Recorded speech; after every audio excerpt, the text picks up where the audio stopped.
Oh my God, guys, the commies are coming. Hide the women. Get the ammo. More ammo. More women to hide. The commies are coming. And that's what this we're about. We're going to do Bagration, however you say it. Hey, welcome. I am Joe Lewis of Battle Rankings. I am here with my lovely and talented producer. Say hi, Ann. Hi, Ann. Yep. For another wonderful week of broadcasting excellence, as some people put it, behind this wonderful cheap mic, we are going to talk about Bagration and various other things. But there's a couple things. First of all, you know what? I had it was a bad week. Let's just put it that way. Yeah. You know what the most pleasant thing that happened to me this week? I had a root canal. So, I actually did. I had a root canal. That was probably the most pleasant thing that happened to me this week. But it's just the way things go. But you know what? Let's talk a couple things. First of all, if you enjoy this broadcast, and I hope you listen to the whole thing or save it for later, like us, become a member, whatever it is, that way you can know that when we're coming on and be part of the broadcast. Or participate it. Hey, one of the things is we weren't scheduled to do anything last week.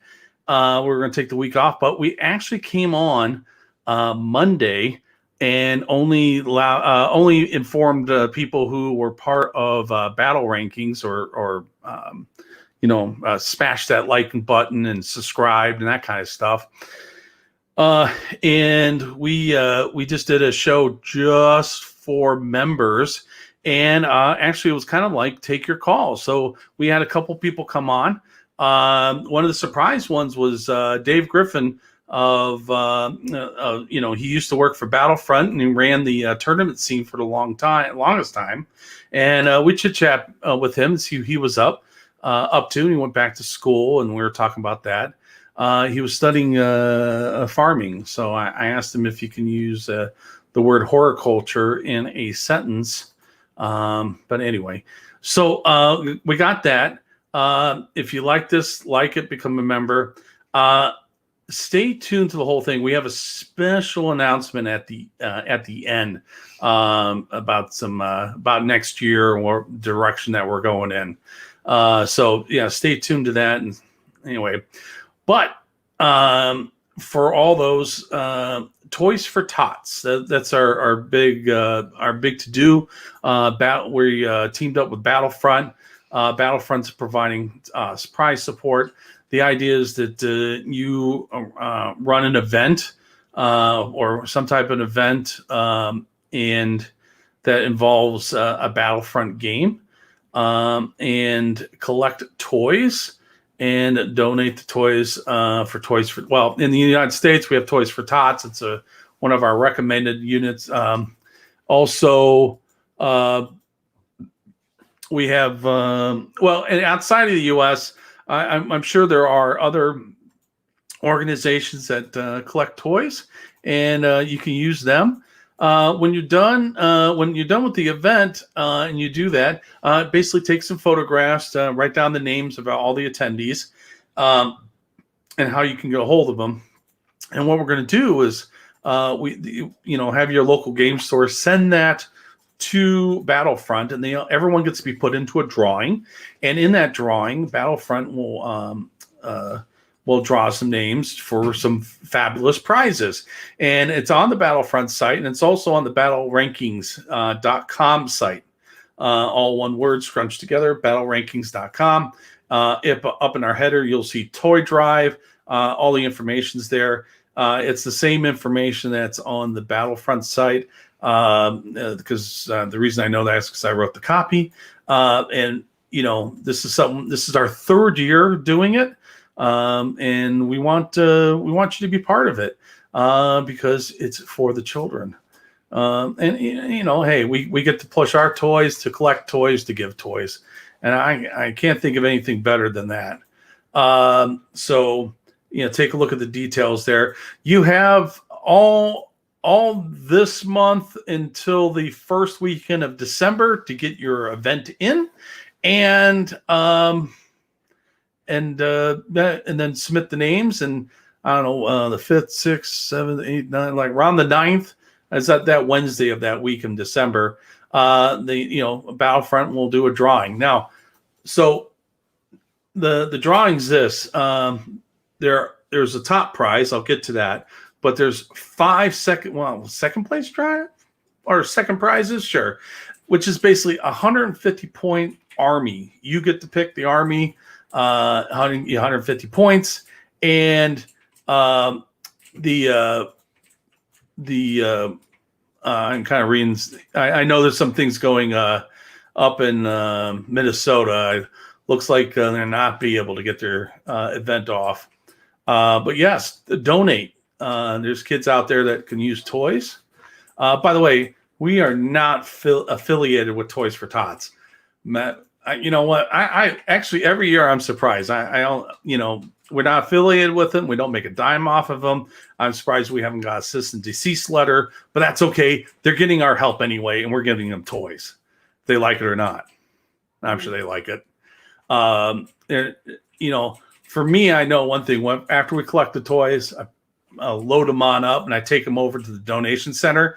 And when I tell them, hey, I need help to unload, and they send one guy out, and all of a sudden I open up the back of the SUV, and they're like, "Oh, hold on, let me get a little more help." I love that.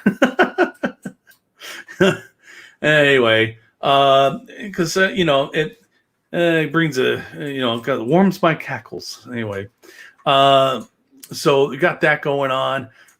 So Toys for Tots, see what you can do. I know some things are going on out there. See what you could do. Try to do. If you can't hold an event, try to do something. Let's try to make it a Merry Christmas for these for tots out there. And like I said, if you're in Europe, you're in New Zealand, Australia, I know there's a couple people that actually listen to this from outside of the U.S., which, by the way, thank you. I do appreciate it. Because hey, I'm international. Anyway, put something together, donate, find a way to donate. It's always good, for the little tykes. Anyway, I don't know if you noticed my shirt, and it actually says 2020 on it, because I got these a couple weeks ago. Battlefront sent them to my address where I collect them. So I got everyone's shirts. That's all good. Speaking of Masters, the TO and the person that came up with the format, let's bring him in. Hello, Brian. Hello, comrade.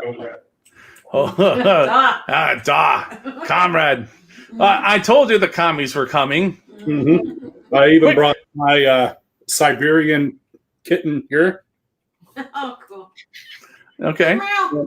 The new one in the household, my Maine Coon, who's actually born in Russia. Really? Yeah. Moved over. Oh, okay. Wow, that is a nice chisel look on that face. I know, kind of like a Ron Perlman.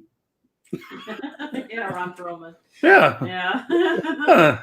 She's got polydactyl. She's got 6 toes on every foot. So. Didn't Hemingway's cat have 6 toes? Yeah, Hemingway had polydactyl cats too. Yeah. Polydactyl cats. Polydactyl. Maine Coon.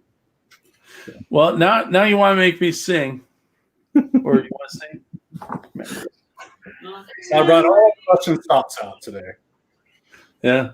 All alone in the moonlight. Alone in the moonlight. Yeah. Actually, we're going to try to do like a Russian accent, but it all came out like the most hit Russian that you'd ever heard. Southern accent Russian. It was just like, no, there's no. Oh no, it's okay. It makes it enduring. It makes it enduring. I mean, hey, it's not the well, just put it this way. What wait till you hear the other stuff that we got going on. Let me. So we got Masters going on. Oh, by the way, for Brian, for his helping, he's actually got a shirt too. It's just black. It's the TO shirt. So we got that. And for those, I remembered to ask to make sure that we got the year on them. I goofed up that on the. Oh yeah, it's hot. It also might be that long hair there, hippie. I'm regretting I made the promise to myself to not cut it until February. So yeah, it is something else. Why, you like throwing a no-hitter or something? Yeah. All right. Hang on, I'm going to shut the door so they don't destroy everything in the game room. Yeah, cats have, or cat, they'll come up and they'll take, see a little tank there. Yeah. And it's the first time she's been in here, so she's pretty much, I'll have about 20 minutes of cleanup after she's rummaged through everything. So is that like your like painting room and everything? Mm-hmm. Yeah, storage. And so I've built some custom shelves to hold all the goodies I've collected over the years. That's all full of shit. That's all full of shit. More shit. And then there's. Oh, I mean, remember, I'm trying to keep it PG. Anyway, but you know what? Like, let the vodka flow. I agree. Hey, there you go. Hey guys, well, I'm just gonna go over a couple things. So one of the things is kind of on our schedule here. So this is gonna be part 1 of the Soviet Bagration. Part 2 will be next week at the same time. That's where we wrap it up. There's a lot of things to cover, and we want to make sure we give plenty of time for all of that, and so that we have a lot to cover. We just want to make sure. Let me remind you what we're doing here. So I put a survey out there asking the community to rank to rank the things, and we were ranking formations. Sorry, that's better than things.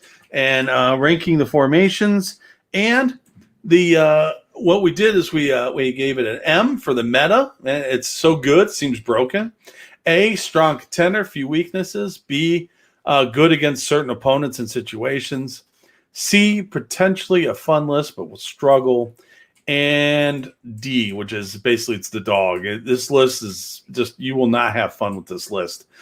Now, remember, everybody, we are doing this with the point of view from the tournament scene. So basically, you got that 100 to 80 point list, tournament. You're going to, hey, do I want to bring this? And will I have fun with it? We want to steer you away from the D's, because if you go to a tournament, especially your first time, and you bring a D list, you are not going to enjoy yourself. I've seen that way too many times. And the idea is that when you go there, even though, hey, you're like, I don't know what to expect, but hey, at least have a good time. I mean, why else do we do this?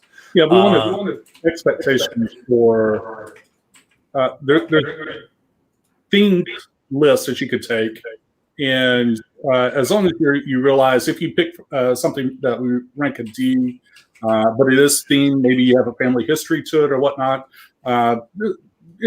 Just go to have fun, play, and throw some dice, and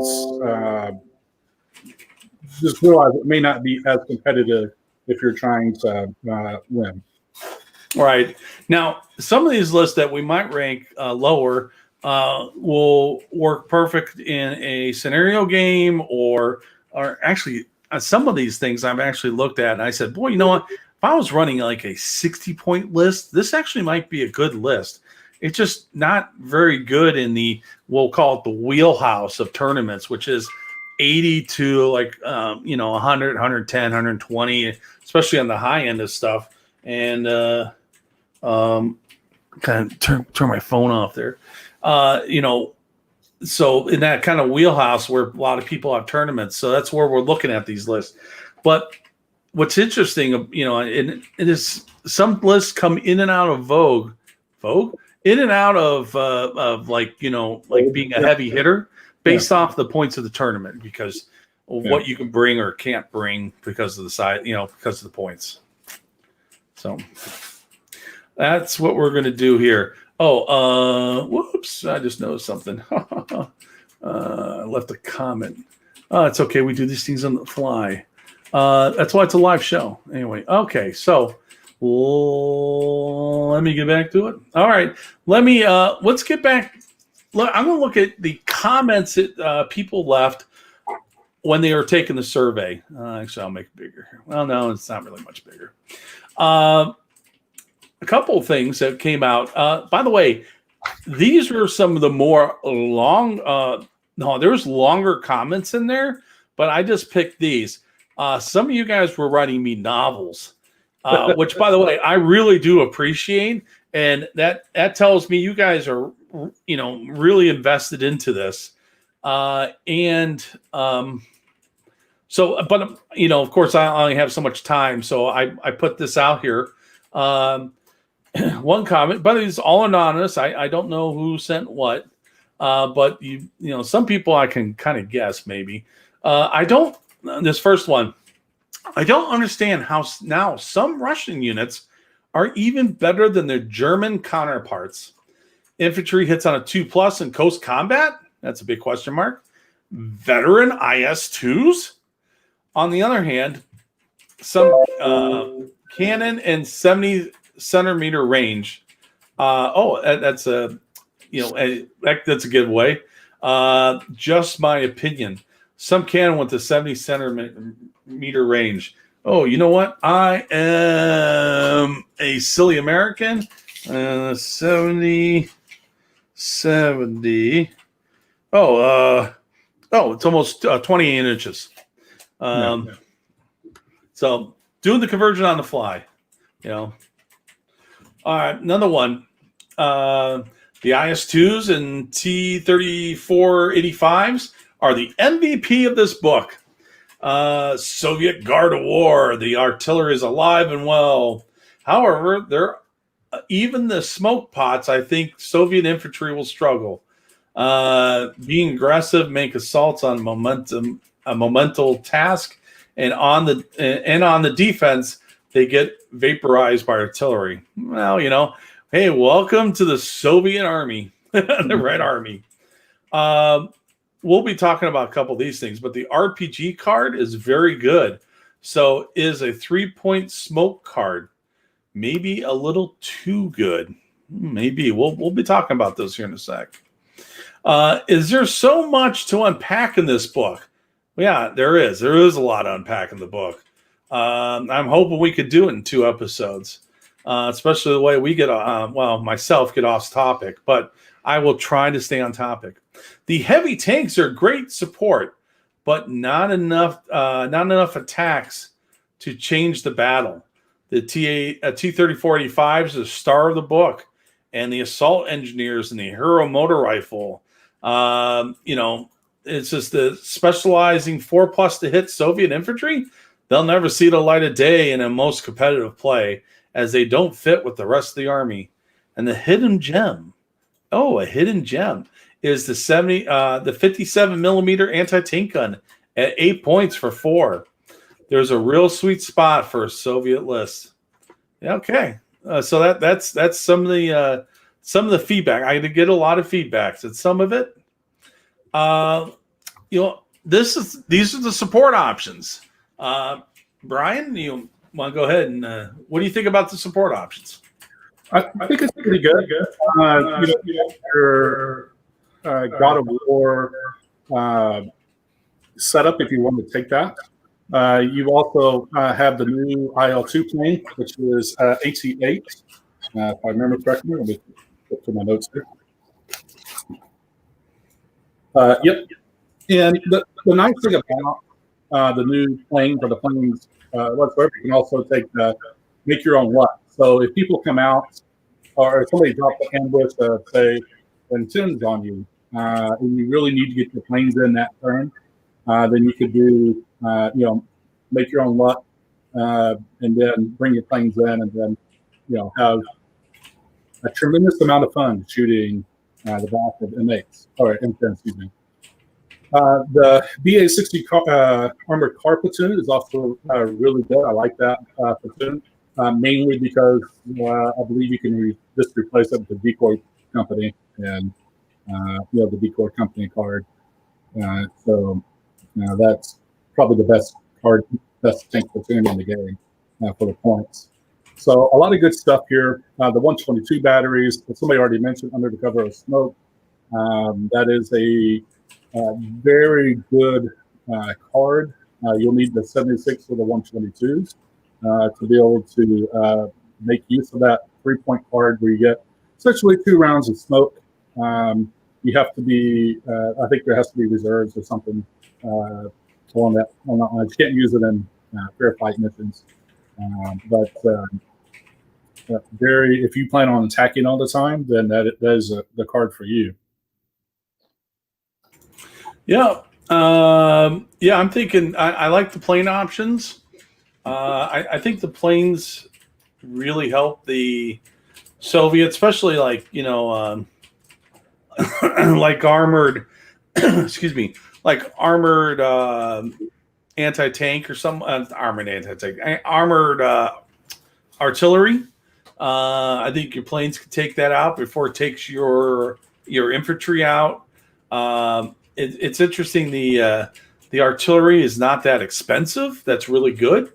I don't know about the flame tanks themselves, but they have a special place. The OT-34s. You can also upgrade the 34s into 34-85s. They're 2.5 points a piece for the regular ones, and then add 2 points a tank for the 85 version of it. It's not terrible if you don't want to bring artillery for whatever reason, and you need something to be able to kind of dig out infantry. Then definitely is a cheap option to be able to do that. Yeah. And one note, you do get full rate of fire. So remember in version 3, it was rate of fire 1 for moving or staying still, if I remember correctly. In version 4, if you're halted, you get full rate of fire. So that's another benefit of that. Yeah. Also, I like the fact that at least they have an observer along with everyone else. Well, Oh, okay. Let's actually, speaking of the cards, there are a lot of card options for the Soviets. A lot, and they're depending based off of your style of play. There's probably a card there for you. I just picked out some of the more interesting ones just to discuss. Like the first thing, Under the Cover of Smoke, that Brian mentioned earlier. That whole thing about if you have a 76 artillery battery or the 122, you can actually drop a smoke screen for 2 rounds, which, by the way, for 3 points and 8 points, or I can't remember how much the 122s are. 8 points and 3 points, you throw down 2 rounds of smoke to get all your stuff crawling up. That is cool. That might be worth the price of admission. Yeah. The other thing is the reconnaissance by combat, which we saw in mid-war. For ranging in and putting it on the first round, this is major for 2 points. If you start off with ranged in markers on the table, which pretty much all the missions do, except the fair fights, I believe, you can plop this down right on top of what you want to take out, and they got 88s, an 88 battery or something like that. You plop that right on down. Let me. Do you remember? We were reading an order. So there is obviously there's a card to move a token or artillery token 6 inches. Yeah. Do you remember the order that goes in? Is it recon by combat first, then the 6-inch move, or is it vice versa? It's the Soviet card, the recon by combat, then the 6-inch move. Okay. So the question is, Christian asked, how's the card actually work though? It is kind of expensive. I don't know. Let me talk about the expensive side. If you're going to buy an artillery battery, and that's the one you're going to buy, which, by the way, it is the cheapest artillery type that you can get because all the other stuff's on wheels. Fretz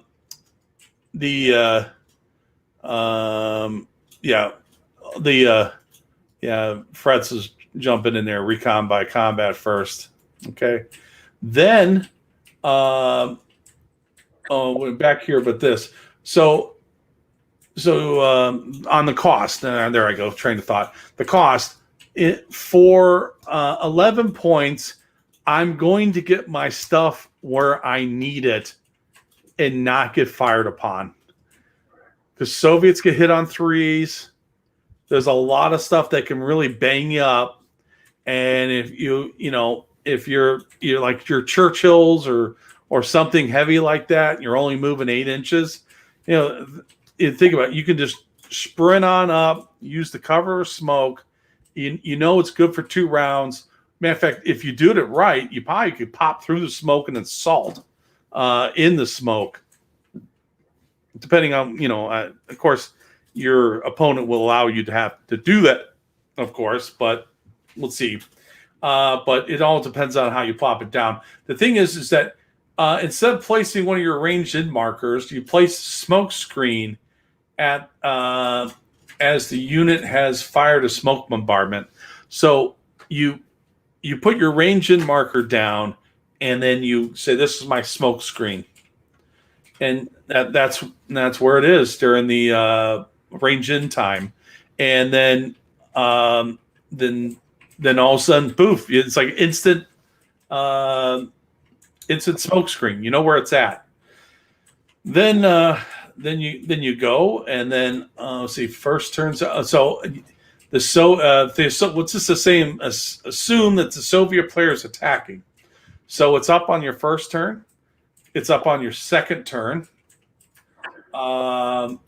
And it comes down at the end of the opposing player's second turn, basically at the beginning of your turn. So between the turns, it comes down, which is generally like normal smoke, and all of a sudden, you're on top of it. You don't get a range in marker. It counts as a place the smoke in as it fired a smoke bombardment. Instead of placing a ranged marker. Yeah. So you never get the opportunity to, as the other side of that card, to move it before the smoke goes off. I think that was the intent behind it. Instead of placing the ranged in marker, the smoke starts there as if you placed a marker there to keep shenanigans from happening. You can, as Chris mentioned, you can use your artillery on the second turn. So it's only the first turn that they are considered to be used. Yeah, it's counted as firing a bombardment. So turn 2, you can fire, and the smoke's still up. It's so thick, it's probably like the toxins they use, because the Soviets really didn't care about what chemicals they used. Yeah. It's still hanging thick in the. They also have whole battalions firing smoke when they did, so it's not just a battery or a company. So I think that's the intent behind this card. Now, this is a pretty big break from Soviets ever having smoke.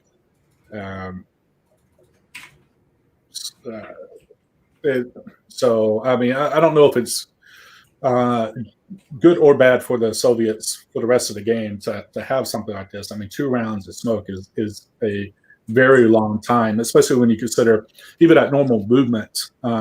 In 2 turns, you can move 20 inches.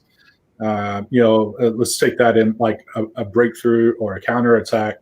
That's almost putting you on the objective or pretty darn close to it. If you decide to go all the way around, if you can dash, that's even further. If you follow me, that's even further. So you can move in 2 turns. You can move a very long way, especially if you're not going to be, somebody's not going to be able to drop an ambush on you and shoot you. Yep. Right, because you are blocking an ambush, which is something that usually just hoses a Soviet player, because, well, like I said in the past, recon helps the nail, get those things down. You don't have the fastest recon with the Soviets. So, in fact, they tend to be slower than the tanks. Yes, and the cross is also a big concern. Anybody's recon, for the most part, has a pretty poor cross. The Soviets are more poor than most of everybody else, or 5s and 6s to cross. So if you have a hedge heavy table, it effectively neutralizes the scouts. But that's why you take the other card that's over on your right hand side. Right. You're talking about the reconnaissance by combat. No, I'm talking about the decoy tank company. So okay. Let's go to that. Okay. So yes, the decoy tank company. I think this is a must for everyone. Matter of fact, I'm painting up some now, because this is where you would take a captured German tank and put it into the service of the Soviet Union. And it's like basically 3 Panzer IVs for 4 points each, up to 3, 4 points each. Are you talking about Panzers? Hey, it's a Panzer Ghost. You're talking about Panzers that are captured by the Russians? Yeah, supposedly it did happen. Oh. Yeah, I know. No. Yeah, it's Jeez. yeah. I know, it's sad because Actually, points wise in the game, they're better value than the Germans. Yeah, because three Panthers for 7 points each. Come on, that's a no-brainer. Yeah, That's too cheap. And you don't even play the game, And I right? don't even play the game. 3 Panthers for 7 points with Spearhead. With Spearhead. Yeah. Do you know what Spearhead is? I have no idea. It's when you can make a scout move before the game actually starts. Oh, I thought you said spirit. Not spirit. not spirit. No. Spirit is like we got spirit. Yes, we do. Yeah. No. It's a spearhead. It's a tip of the spear. Yeah. It's. I like how they had to say that decoy tanks cannot use stormtrooper rolls, as in like. It's an effect of the vehicle itself, not the training of the crew. But I guess in this day and age, you do have to spell everything out. By the way, 3 Panthers for 21 points. I mean, why would you even take the 1 Tiger for 8? I mean, unless you had 8 points, just to lollygag around or something like that. Well, you might want to take 2 Panthers and a Tiger. If you had an extra point floating around, if it may be in a way to initiate an assault and hope that you could push them back, or maybe a safer way to initiate an assault. So that might be a reason to take 1 Tiger along with 2 Panthers instead of just 3 Panthers. Oh, is that considered 1 platoon though? Yeah, up to 3 of the above tanks. So you could take a Tiger, Panther, and Stu. Oh, wow, I missed that. Oh, that is cool. Okay. Somehow the blah not to you could take and Chris says you can take any combination of the 3 tanks, a way to shave points. Oh yeah, you go down with the Panzer 4 and 2 Panthers. Oh yeah, you can go the other way. All right, yeah, I guess it depends how you just want to shoehorn that in. But yeah. I'd probably before the Panzer 4, but to each their own. Yeah. So I hope does that explain a lot? Yeah. Yeah. Yes, it does. Yes, it does. Okay. All right. Jawohl. Jawohl. All right. Excellent. By the way, Patrick says vodka is a spirit. Oh, that's where you typed in not as good as fine schnapps. I get it. Oh, I am catching up. All right. The other card I kind of threw in there was the partisan band. No, not that kind of band. But basically, it's what you get a rifle.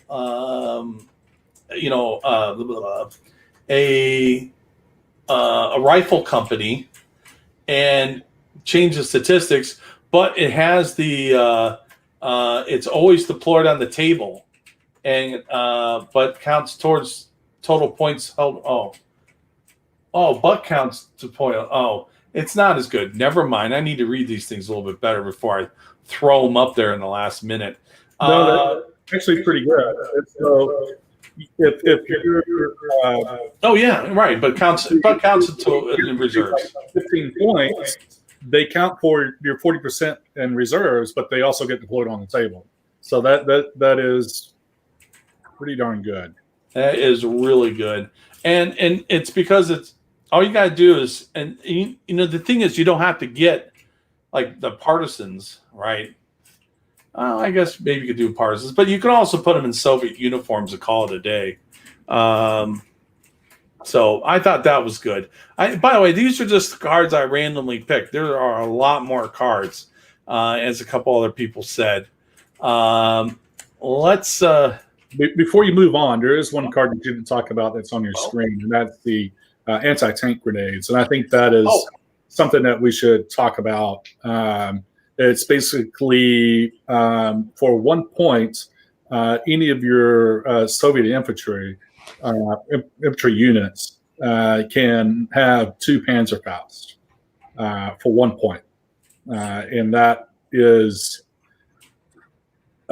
pretty significant, especially when you take a look at the Germans. The Germans, I believe, are 2 points for 1, but all of a sudden, every one of your Soviet units can take this card. Every one of them can have 2 Panzerfaust in it. That really kind of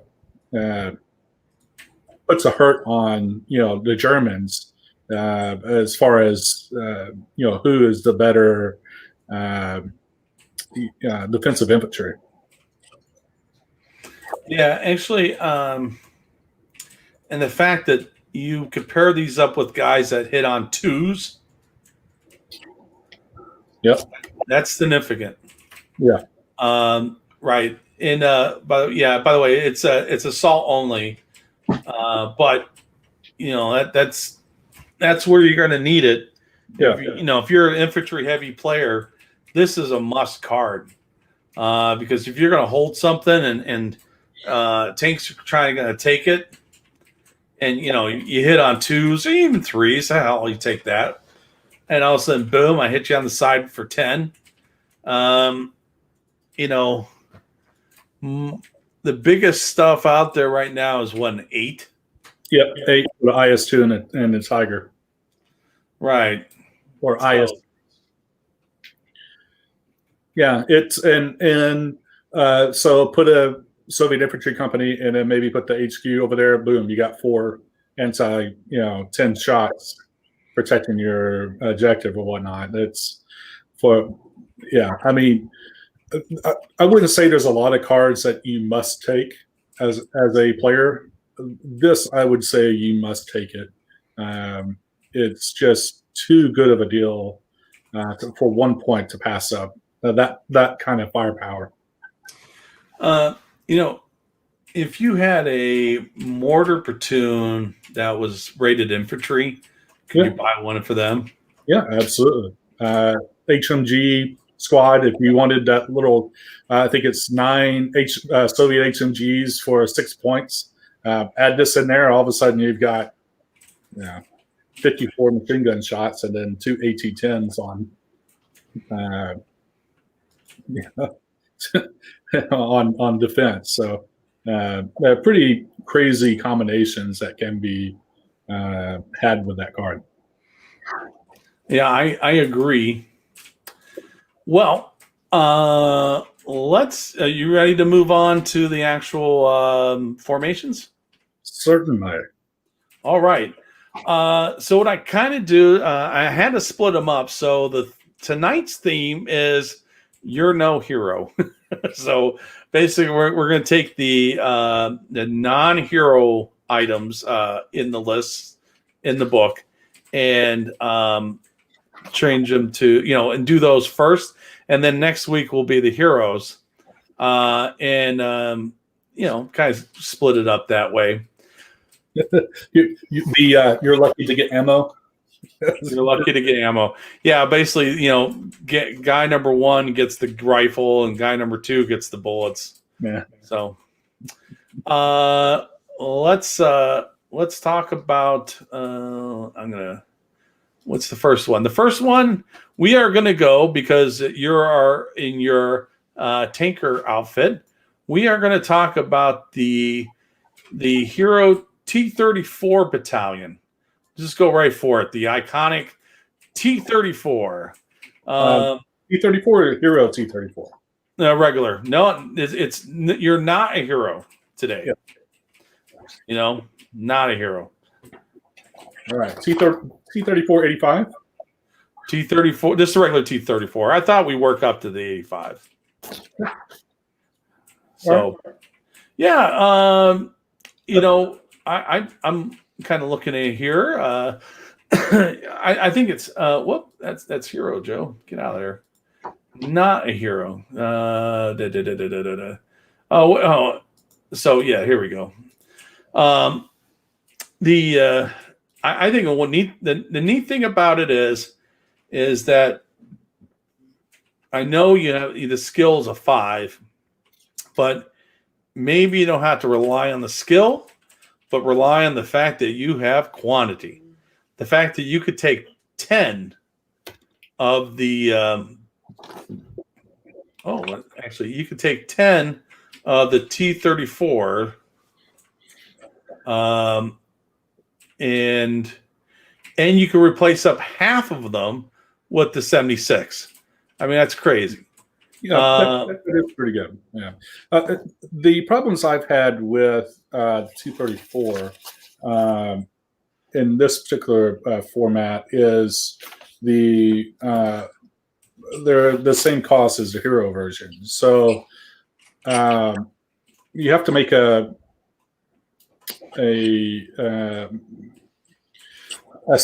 kind of a decision up front. Is do I just want to overrun my my opponent with just sheer bodies and then go that route when you're talking T-34? It doesn't. In other words, it doesn't make a lot of sense on the non-hero version, the green version, to take 5 T-34s. Not really going to accomplish a ton with that type of platoon size. It's more along the lines of if you want, points allowing, 7-8 is kind of that sweet spot with the number of tanks, just because of the footprint that it takes up on the board too. Trying to keep 8 tanks together, going through terrain. And they have a 2 cross, which is fantastic. But you're always going to roll, that one, and then you have the one lagging behind, and so it's a very solid formation if you want to have that style of play where you're just as aggressive as you can be to get to where you need to go. A lot of attacks, and if you're up against infantry, probably a lot of maneuvers to try to get into a breakthrough or a counterattack, something along those lines. And the nice thing about the T-34, it is, you do have that 2+ cross, and that is kind of your bread and butter. Especially if you have a terrain heavy board, you tend to survive. You tend to be able to take a lot of chances to go through terrain with that 2+ cross. I like the fact that it has a 24-inch cross-country dash.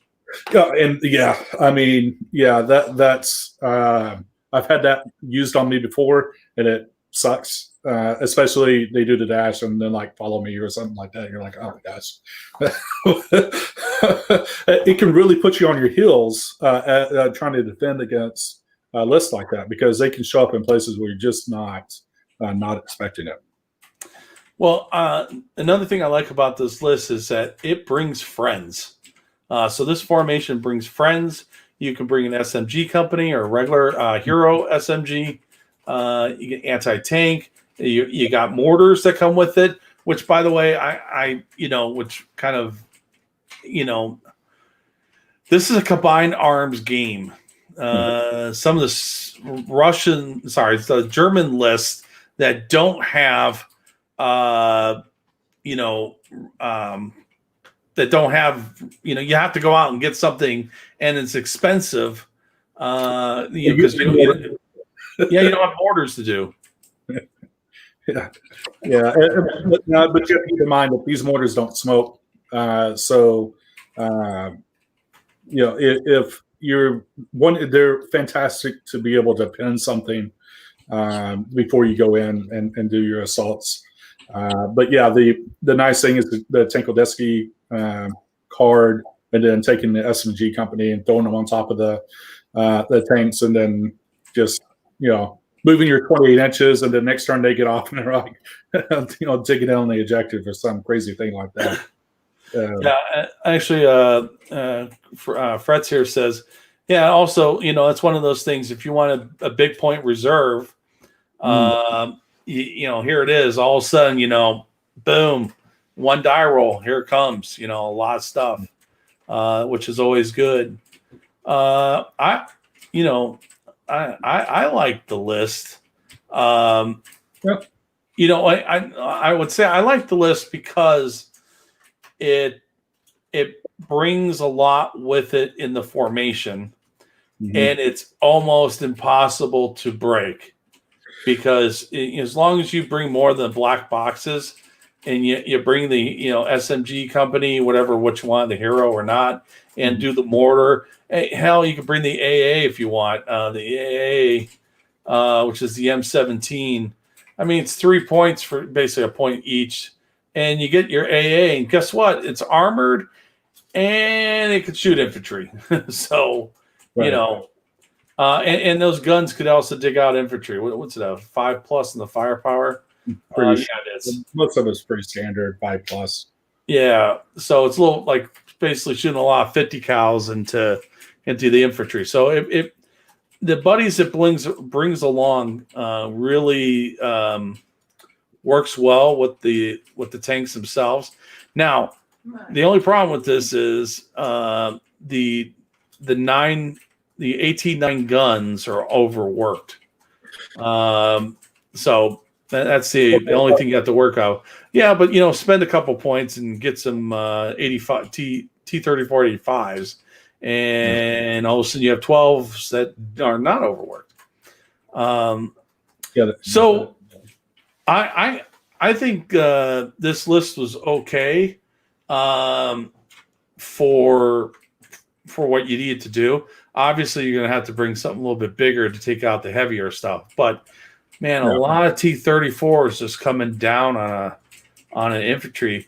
Now, granted, the thing about the Germans are if they have a lot of Panzerfaust, you're going to have to weaken them up first. But once you get in there, if you could get in there and all of a sudden get a lot of swings, I think you hit on 4s with these guys. Oh no, you hit on 5s. You hit on 5s. Well, that'd be interesting. Yeah, maybe that's what the hero SMG is for. Yeah, and it's also putting yourself into a position to make your opponent move. Like playing a maneuver card when you think they're going to maneuver or defend. So there's ways around that. Green skill. Yeah. Well, I give these guys a B. What do you give them? Yeah, I think they're quite middle of the road. I think there's a lot of good counters against them, but I also think they counter a lot of things. So, a B is a pretty fair assessment of where they're at. A couple other quick notes. There are a couple cards you can take with this. You can take the Polish T-34 card if you want to, play a more themed list. And there's also the Guards Guards tank card. I think they do the exact same thing. Turn your confident to 4, last stand 3, rally 3. So no difference between those two cards. But if you're want to play a Polish list, then certainly do that. Well, let's see what the public had to say. They went primarily B, C, then A. Oh, there's one person that really didn't like him, a D, and of course not an M. So we knew that. So yeah, it looks like we're in a good majority. The person that put D down is the guy that plays this all the time, and his friend only plays Tigers. Yeah. This list sucks. Yeah. I'm shooting at you. I need 5s to hit because I'm moving. And you're popping off my tanks like they're no one's business. Yeah, that kind of sounds like what was going on out there. But yeah. So it looks like this is a good solid B. Yeah. All right. Next, let's discuss I'll just mix it up here. Let's talk about the 85s. We'll just go and move to the 85s. So the T-34 85s, which is basically similar but a little bit different. I believe the options are the same. You don't get a 270 option for 270 or Valentine companies, and you also can only take two of the T-34 85 companies, not three. Oh, that's right, not three. Then again, these are a little on the expensive side. I mean, it's like you went from the GMC to the Escalade. Yeah, I mean, and again, it comes down to if you are wanting, to do that fast pace. I've got to get in your face before reserves arrive. Kind of list, and then this is the way to go. If you want to be a little bit more on the tactical side, then maybe the Hero version, which is the same point cost, would be the way to go.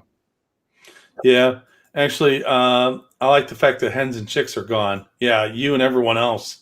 Yeah, that was that put a lot of hurting on the Soviets for sure in version 3. So the way they have it now is better for the game, in my opinion. You do a lot more. You have a lot more options with it. So you can take Polish T-34s in the guard tanks card with the 85s. There's also two warriors, Vasily and Vasily. So same name, first name, anyways.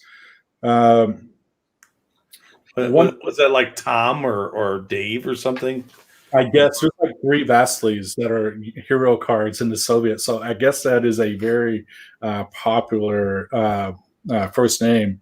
And one guy allows you to basically deploy him as a spearhead unit. So spearhead your T-34 85s, and then you can re-roll failed to hit with the formation commander. That's 4 points. It's not terrible if you didn't want to take the 4 points, or I think it's actually 3 point BA-64s. You can certainly spend one more point and then get a free reroll every turn and spearhead with that T-34 85 company.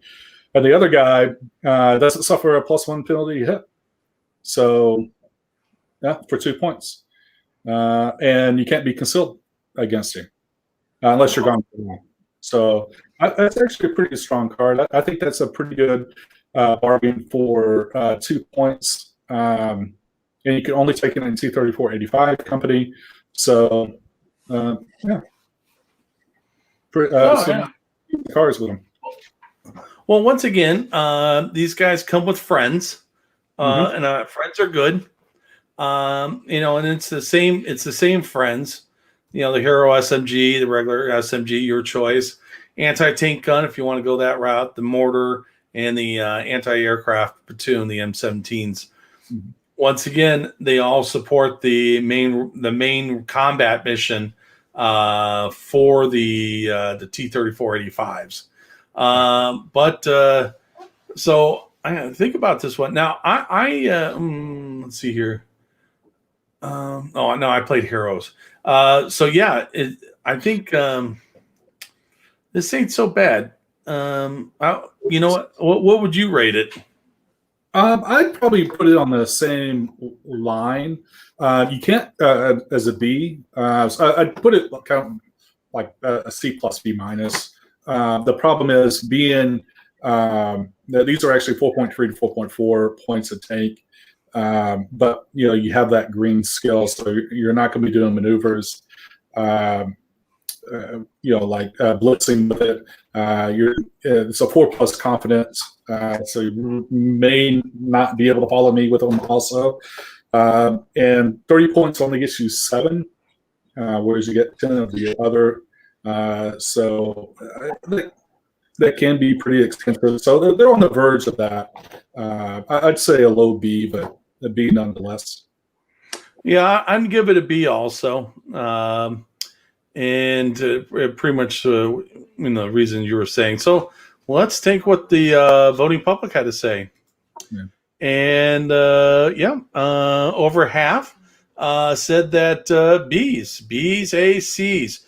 You know what's interesting? No D's and or no M's. I'm not surprised about the M's, but yeah, no D's. I guess that one guy's buddy doesn't play these. So and you can make a case for the A because the AT12 is really kind of a break point for really good AT. That's one thing that the Panzers really kind of struggle with is that 11. Once you get into front armor 6 or 7, 11 can be really hit or miss. The 12 really puts it in a very good sweet spot. For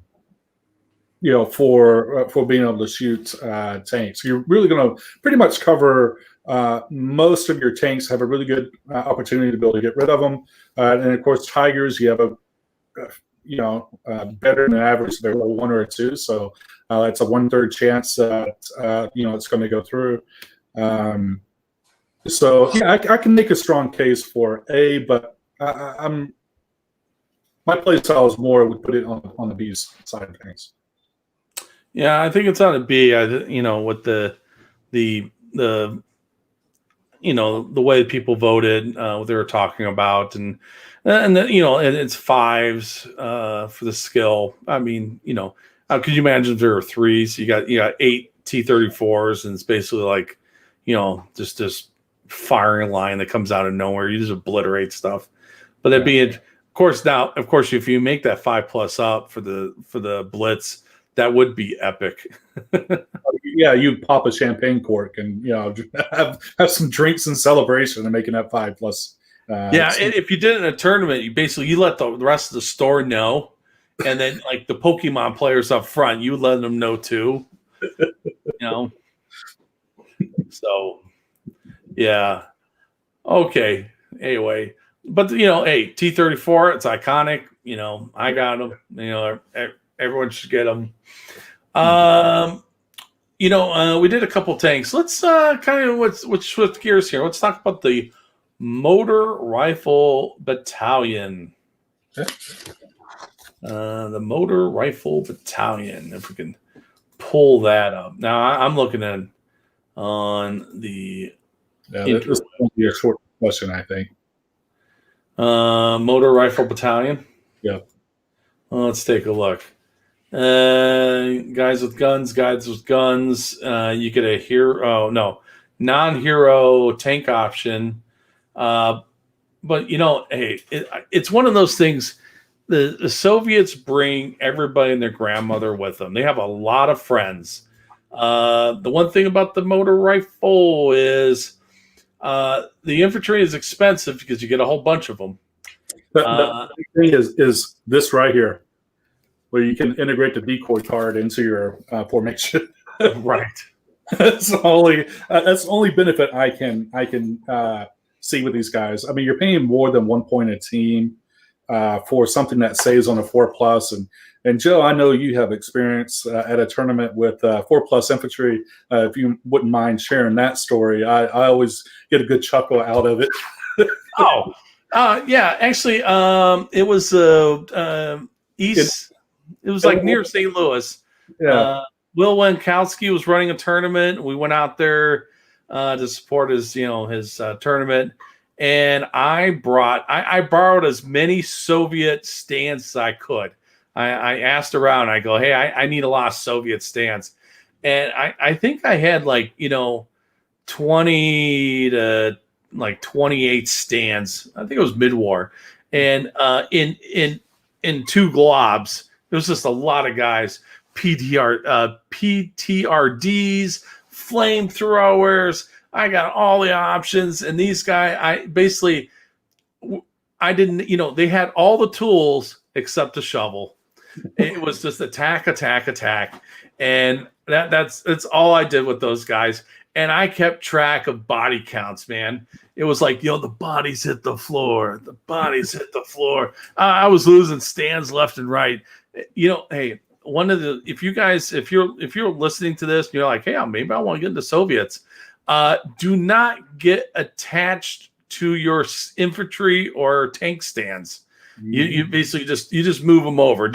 You just number them. Don't give them names. If you give them a name, you get attached to it. Just don't do it. Okay, just don't do it. It's it's just dime a dozen, and you put them out there and use. Now, here is the kicker. It was a game against Charlie Clay, and I actually was able to get enough stands in for a large assault. That's pretty good. And he was pinned, and he was playing Germans, and he just got enough hits to repel the assault. Oh no! It was sad. Yeah, that's really hard. I've only been able to do it once to get enough, and that was against. I think I was playing Americans, and was I playing Americans? It was in mid-war. I know who I was playing. I was playing against Jace, and his German infantry. And I was able to get in with enough for that large. It's incredibly difficult to do. So, and then to have it be repelled like that would be that would be crushing. I don't mean to laugh at your old memory scars, but oh well, it's we laugh now, but if anyone who knows Charlie Clay, he was doing Charlie Clay moves after that. Oh, yeah. Which I'll keep this rated G. But anyway, but yeah, actually the last game, it was fighting with draw, and I was attacking, obviously, and my poor opponent and we just went at it. He was Germans. There was a tiger out there. Yeah, there was one tiger out there. I just completely ignore it, and actually, you got the 28 stands attacking one side. I was going for both objectives, right? And this is what ended up on the objective that didn't. I end up winning on the one objective, but the other objective, this was all that was left out of my 28 stands, 2 stands. The other guy, the only thing left out of his stuff was he had a regular Panzer Grenadier with the half tracks, the 1IC, 2IC, and the Tiger. All he had left was the 1IC and the Tiger. I think there was a mortar company over there too that went away. Yeah, it was ugly. Yeah. I mean, it was like, hand to hand into the morning, guys are just walking around all shell shocked. Like, oh, what happened here? And it was just like, poets would write about it, about the carnage, and everyone just had that 1,000-yard stare. And, and it's just like, they just couldn't talk about it anymore. I was there at the steps. The hills ran red with blood. I would never be the same. Anyway, so that's just there, grandfathers will warn their children about it. That was that kind of carnage. But yeah, I kept track of the, I think I had like over 150-ish, 120, 150-ish infantry casualties, between the 3 games, which is ridiculous, Yeah. Anyway, yeah, my frets box actually became a graveyard. That's what it was.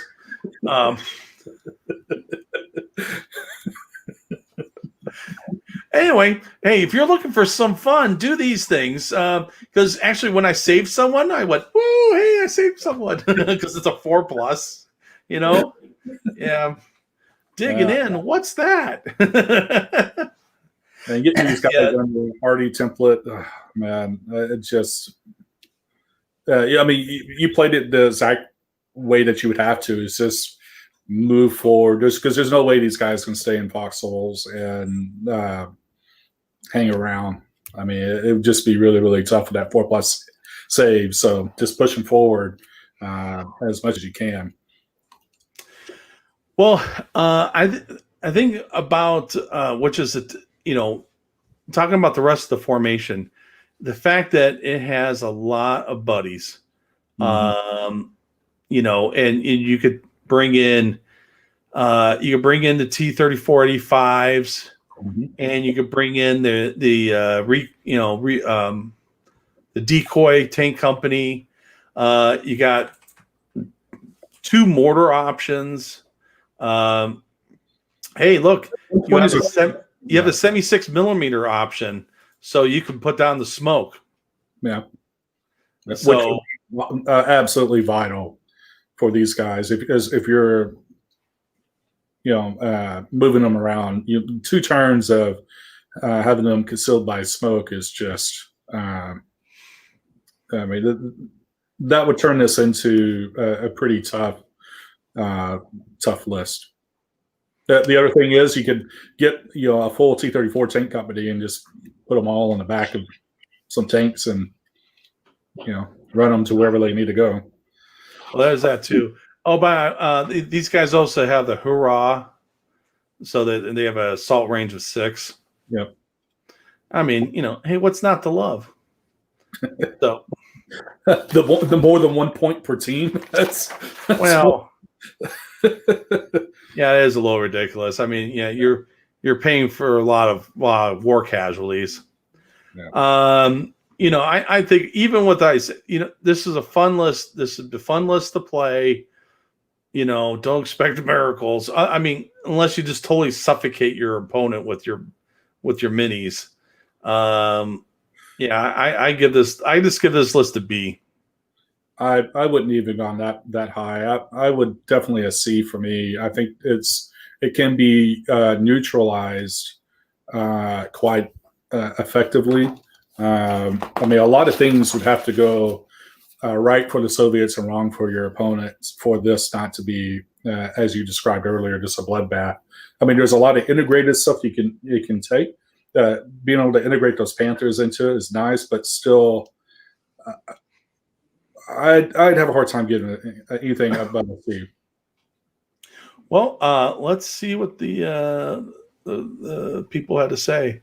They're like, they went with C. So 44% C, 33% B. Hey, look, there's that one guy with the A. Well, he was having a little too much of this. Yeah. What could go wrong? And then the D's. So I think this looks like between the C's, D's, and averages out, it's a C. So I'll go with the C. So I'll just pop them down here in the C's. Give me a C. Okay. We'll see you. Yep. What's next? Hey, you know what? Let's go. What's really changed up? What's so funny? Okay. Takes way too long for me anyway. Okay. Let's do the Cossacks, the card. Okay. Well, we can't do the Cossacks without taking a look at the basic rifle company, because that's what they're based on. Okay. You want to go? Oh, we want to do the rifle company first? That's fine. That's probably a good way to take a look at them. All right. Then the rifle company is. So the regular rifle company. Let me guess. Similar but different. Yep. Oh, okay. So the rifle company, once again, by the way, they're less than a point a stand. Yeah. But their skill, instead of hitting on 3s, they hit on 4s. They've still got the hurrah. They have a lot of weapon options, and not as much as the motor rifles. As far as options go, there's no integrated tank. You can swap out the scout platoon for a decoy. So if you wanted a integrated 3 Panthers, then you could certainly do that. there's several cards that can come with that. The naval infantry, the guards rifle. I think we've seen those cards before. Of course, the Cossack, and we'll talk about them in a moment. And Fate of the Nation. So if you want even more points off, you can take Fate of the Nation, and for 2 points per unit, you can, or in 0 points for the HQ, you can actually get worse stats. So there you go. Well, the one thing you can do is you can take the penal colony. So these are the bad boys in Russia that feel like they've done, they've let their comrades down, and they now want to show them that they are good citizens. So that helps on the motivation. Still, the save is a 4+. They, hit on 3s, of course. But in assaults, they hit 3+. They do have hurrah.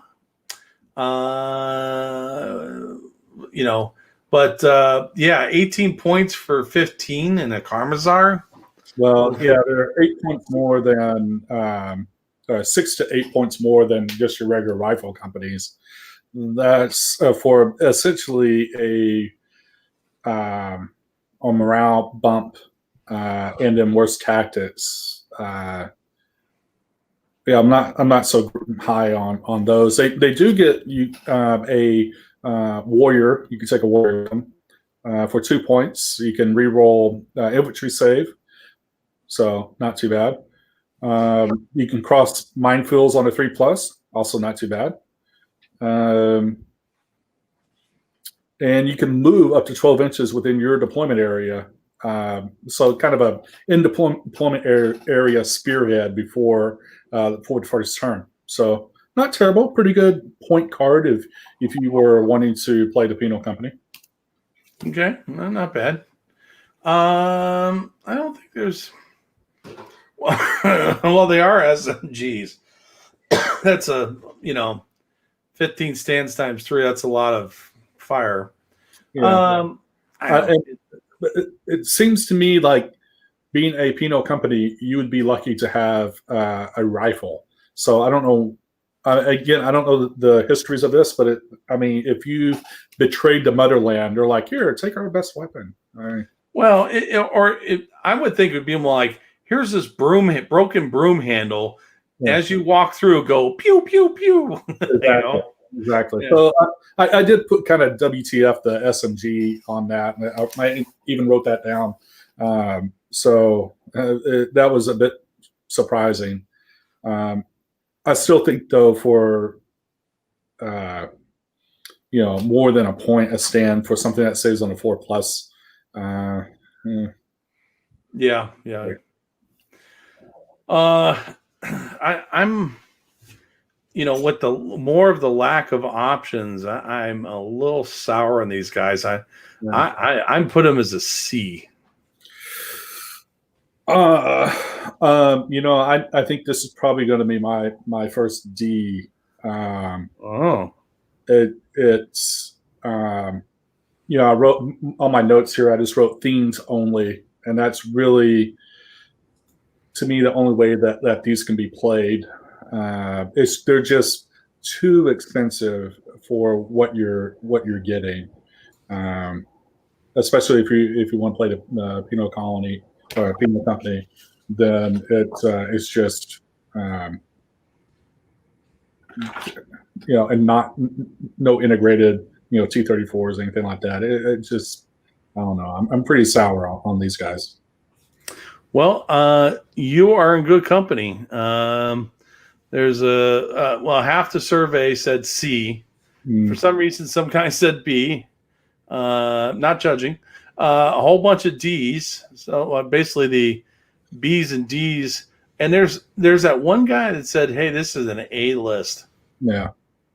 Again, it's too much drink. Probably too much. Yeah, too much drink. Maybe, what is A in Russia? Maybe the Cyrillic or the Syriac or whatever that. Maybe that's actually like the F in. Oh, and they were getting confused. Maybe that's the. Yeah. Maybe.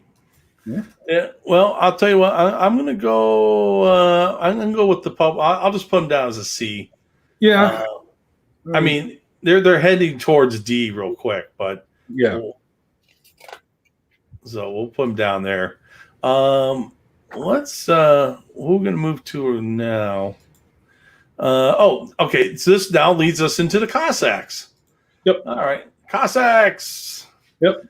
Cossacks are basically the same thing. You don't obviously get access to the penal company, but you do you can take up to 4 rifle companies. But pretty much all the options are the same. You get the mortars. You don't get any 120 mortars. You don't get the scout platoon, so no tanks for you.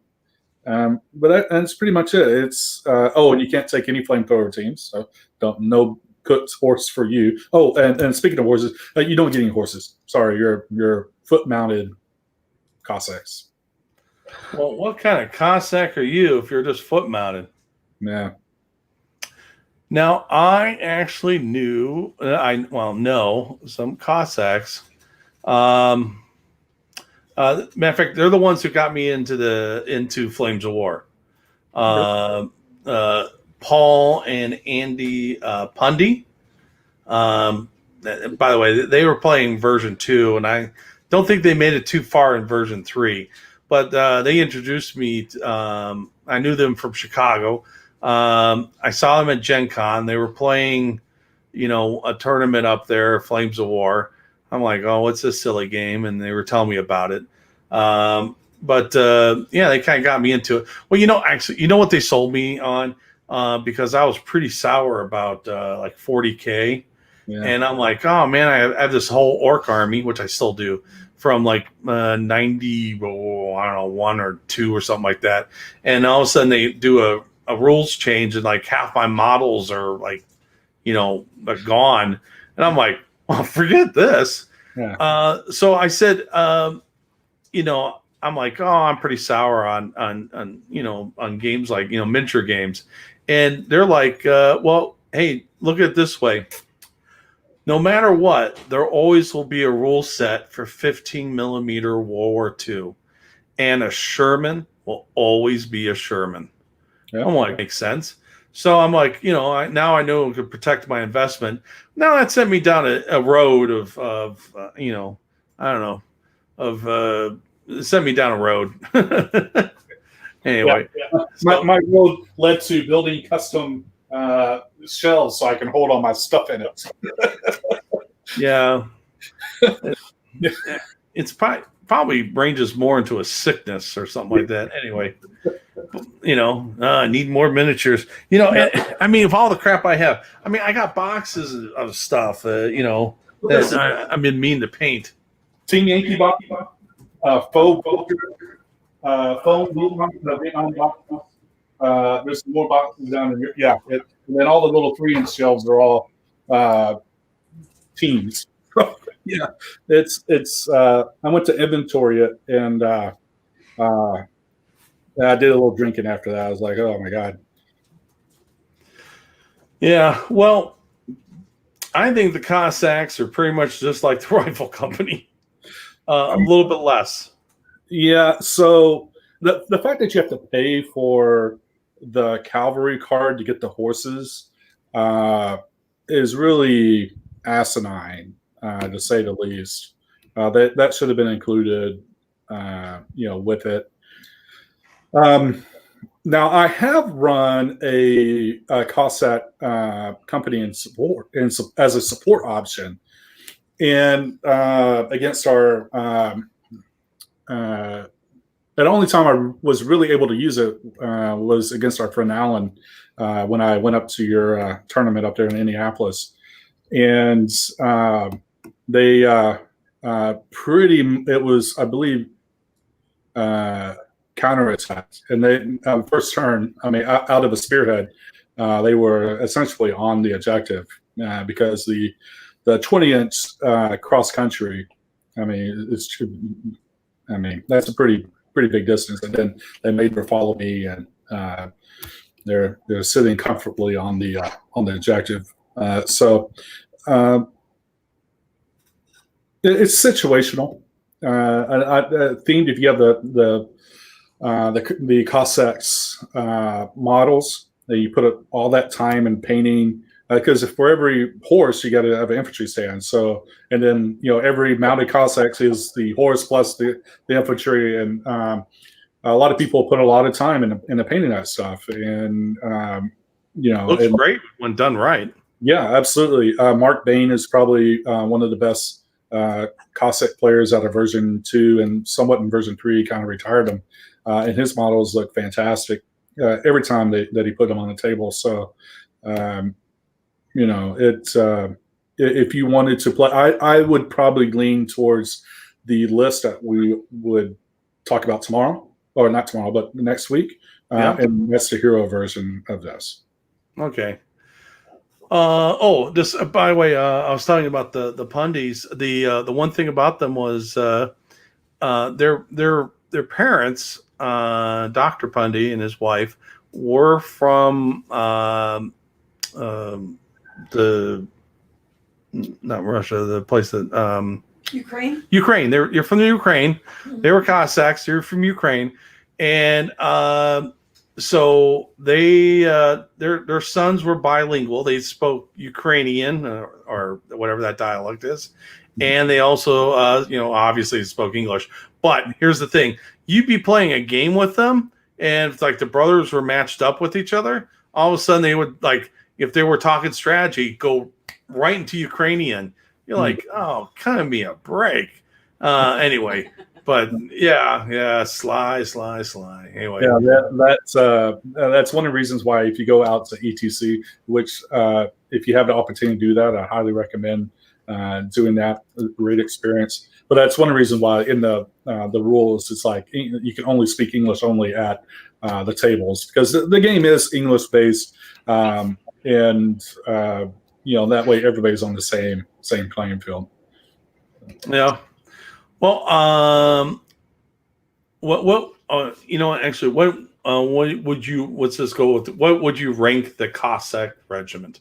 For just the Cossack regiment, I would rank it a D, only because it's asinine. I have to pay extra points for the actual horse for the Cossacks. that irritates me to no end. So I could probably see them fitting into the C area, but 2 points that gets me. Give me my damn horses. Yeah, too bad they couldn't just put it into the command card, so that when you got the command card to start everything, it came with the horsies. Yeah, but I would go with the D also, and people said it was a little over half said C, a bunch D, and some B's, no A's or M's. Hey, the A guy's gone. Yeah. Well, maybe you probably saw the light by the time you got towards the end of the survey. You know what? I can see that. I mean, it's a rifle battalion. It just, you have to pay for the horses. So I mean, I guess I could see it being a C, but D is kind of really where I would put it. Well, I'd certainly go with the popular vote there. I mean, 18 people can't be wrong, right? That's more than a quorum. Yes, right. I think a quorum's 12, right? I don't remember. Oh, you don't remember? Ugh. Okay. Anyway, so there we go. Well, we'll make it a C. Plowing through these. Let's jump on up to the heavy SP artillery. So the heavy SP artillery. I'm not looking at pages. So what page is that on for the people at home? I don't know. That's all removed from my copies.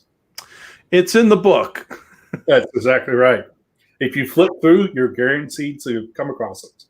It's right after the IS-85, so it's pretty early in the book. It's showing that a little early. Oh, there we go. Okay. Hold on. Nobody watches this, right? So. Right. And delete. See how that works? I don't know what that. some bot or something came in there. Okie dokie. They don't think I'm paying attention. Shame on them. All right, hey, let's talk about these wonderful Well, first of all, your HQ is probably one of the most secure HQs out there. You are a IS2. So with all the privileges of being in an IS2, that 10 front, that 8 side, that 2 top, 10-inch move, you have a big gun, you're not afraid to use it. I mean, what's not to love about that vehicle? Well, we'll go more into that next week. I've got my own opinions on that. So let's first of all, in this list you have the ISU 122 and the 152. Yeah. The thing is, I think between the two, the one has a 3 firepower. The other one has a 14 anti-tank gun with the 2+ brutal. Well, that's all the 122. So the 122 and the 152 has a 2+ firepower in the artillery, a 13 gun with brutal and auto. Yep. That's brutal. Yeah, no pun intended, right? No, actually it's not, but it is brutal. Yeah, so these are actually there's nothing really to compare them with that I can think of from the other forces. Something that has such exaggerated AT and able to bombard. You used to, in version 3, have the old the German artillery guns when you had AT-17, and it was you could fire artillery with them, but that's not currently in the game. So yeah, I mean, from the 122 is a pretty good bargain in my opinion for what it can do. The 6.3 to 6.5 points a tank. In comparison, the SS Stug is 4.8 points. The Fallschirmjäger Stug, so the veteran version, is 5.5 to 5.8. So, half a point more. You're jumping up to something that's front armor 9, side armor 8, top armor 2, plus can basically kill anything on a 2+. And let's fire a 3-3 bombardment with that gun. So if you were okay with forward firing, then this I think would be hard to not take. It is a very stout vehicle for the points cost. Now, you would need to pay the extra point for machine guns because you don't want to get caught out in the open with that. And in fact, I have a story from ETC. I believe it was my first year there. I was playing the Dutch captain, and he had a bunch of, I think there were SU 122s or something along those lines. And he had 2 platoons of them. He came rolling up to my ARP, and it came my turn. I was like, those things don't have machine guns, do they? He was like, nope. And so in goes the ARP, completely wipes out both platoons in an amazing round of shooting and assaulting. So you don't want to get yourself caught in that type of situation with that. And I mean, taking 3 of these for 19 points plus the machine gun 20, that's a pretty good unit. And the formation's not terrible. You could take up to 4 of those, a mix of 122s and 152s.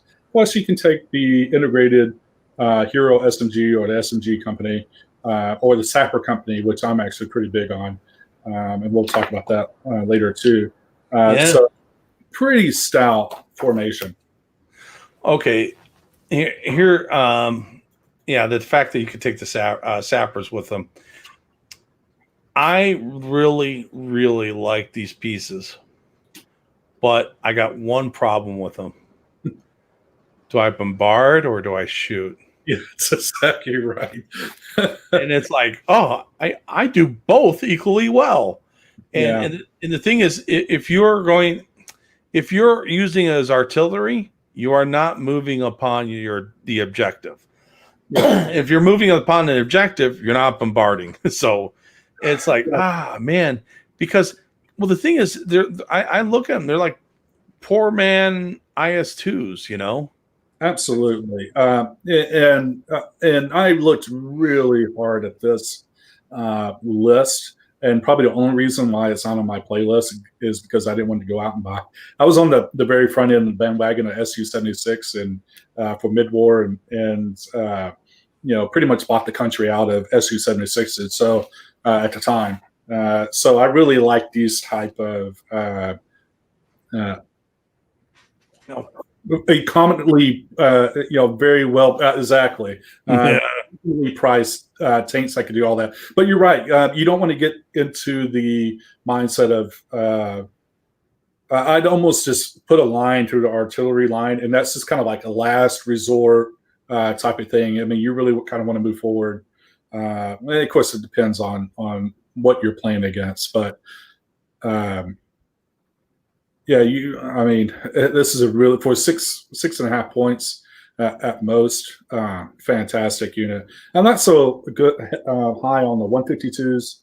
There's 7.2, 7.5 points. I mean, the auto will provide some giggles. You know, I just autoed your Tiger tank or whatever. You know, Right. But Turtle. I actually got somebody's Tigers with the M12 American artillery, put them, dropped them in ambush, and killed like 2 out of the 3. It was the auto firepower. It will make you smile. Or Well, it makes the guy who owns them smile. The opponent, not so much. Oh yeah, yeah. It was not the 122. You can take. Excuse me, the 152. You can take a warrior. It's basically he's 8 points. So more than what the tank costs himself. Okay. You may re-roll the first failed range in attempt, and you don't get the +1 penalty. The unit leader doesn't get the +1 penalty for slow firing.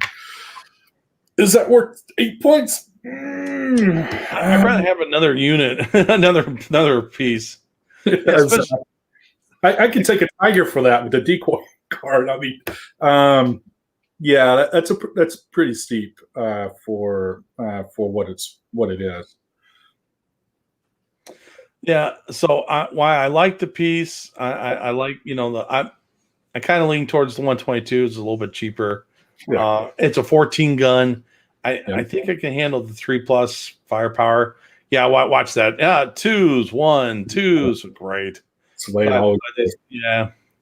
The recon by the range in marker at the beginning and just plopping this down right on some unexpected infantry or something like that, or some pack front stuff up there. Just boom, taking it out. I think it doesn't come with enough friends. You have to go into the formation. Yeah, I mean, you can see it here. It's just 4 platoons and then the infantry. So if you take the formation and oscillation, you're right. It doesn't come with a lot of things to protect itself. Especially you have to keep in mind also a 982 for the armor. That's going to negate a lot of things, especially that front armor of 9. I mean, 10's not going to be effective. 11's not really going to be effective. 12. So you really kind of almost look it up into Tiger Panther area or itself before you really kind of get something that's effective against that, that armor. So, and you won't get bang for the buck for 6.3 points or 6.5 points. Yeah. I think you know what actually would make Bagration even a more ridiculous book is if they actually had a recon platoon of the BT-10s or wherever the hell those things are called, the roller skates. Because if you just took a whole company of that and this as a company, I'm like, oh lordy, because it just allows you a lot of options as far as putting stuff down. But I'm going to go with, as much as I love the piece, I definitely would always have it as an option for my other type of formation that would take as a support role. But as a formation itself, because it's you're torn between do I do artillery or do I attack with it? Because it does both equally well. I'm going to have to give it a B, because especially for a new player, it's like, do I do this? Do I do that? Do I do this? I'm not too sure. I'm going to give it a B. Yeah, I'm in complete agreement with that. B is about right where it should be. Well, the community also said a B. It's kind of the other between C and A, kind of almost equal. But yeah, I think it's definitely solidly in the B. Yeah. So we'll just move that into the B. I mean, I like the 122. So don't get me wrong there. Let's let's kind of shift gears here and go towards the reconnaissance company. The reconnaissance company. Let me reset this here. Reconnaissance company. There we go. Oh yeah, these guys. Okay. Yeah. You like how I said that? Oh yeah, these guys. Oh boy, where to begin? Why don't you start? Well, I mean, I like this company. First of all, you can get the decoy Panthers as integral support, or integrated support. You can get your hero T-34s, and if you're so inclined, you can get the T-70s and Valentines. You can get armored or just basic version of the Recon, which is actually kind of nice. I am pretty high on the M3 Scout cars with the 50 cal. The one bad thing about it, 5+ cross. I mean, that can kill more advances than if you have it depends on your area, how much terrain that you guys put on the table, but that can really kind of be a factor in if you want to bring those or not. But 16s for 9 points with 3 cars. You could definitely go the German route, where you can get the 251s. Yeah. Much better cross, a 3, but you don't get that really nice 50 cal that comes along with it. But the 50. The 50 is quite nice. You get Spearhead with them, so it's just a pretty solid unit. Essentially paying 1 point per team. That includes the M3. So not bad. I like the options available to them. Yeah, I mean, I would probably play something like that. I wish they had an option for the 120 millimeter mortar, but it is what it is. It does have the 76 integrated into the company, so you can get the undercover smoke card with that for 3 extra points. So yeah, pretty solid in my opinion. Yeah, and it has the integrated hero tank company. So with it, yeah, I like it. Actually, in mid-war, I actually put together some armored recon. It's just 6 stands doesn't seem like enough. I mean, because you're Soviets, so you're thinking you should have more. But it has some friends, so you could do it to friends. But the 50 cows are always good. I think I think this is a support company or support formation for something else, for a larger point game. For a smaller point game, this might be a good option. That hey, we're gonna play a quick, it's a tournament, 2 hours, hour and a half rounds or something like that, and 60 points or something like that. This would be a really good option for a small tournament. Yeah. Yeah, I mean, 2+ on assault. I mean, that's not anything to sneeze at, but as you mentioned, there's only 6, stands in that. So you got to be very diligent on setting up assaults that can be successful to be able to utilize that. Oh, actually, you're saying that the 76 are not artillery, which, by the way, I don't. Yeah, no, they're only anti-tank. No, that is true. Yes, thank you for catching that. Yeah. Yeah, it's like here, second company along with the engineers or something like that. Oh yeah, that might work. Hold on. Really? Okay. There's our A guy. Well, Eric, I don't know about M. Well, not much to talk more about it, but Yeah, pretty small. what would you give these guys? I would give them a B. They're a pretty solid B in my opinion. I think they scale fairly well as a formation themselves. I can deal with the smaller. I'm used to playing, minimum size Germans. Obviously, they're usually vets, but I can deal with the the aggressive rating. So to me, it's B. I could see for some people, maybe being a C, but I'd have to go for a B. Well, let's reveal what the voting public said. And it's a tie between B and C. There are actually some A's in there and one D. Yeah. But yeah, these guys, the public was saying that these guys have some potential between the A's and the B's.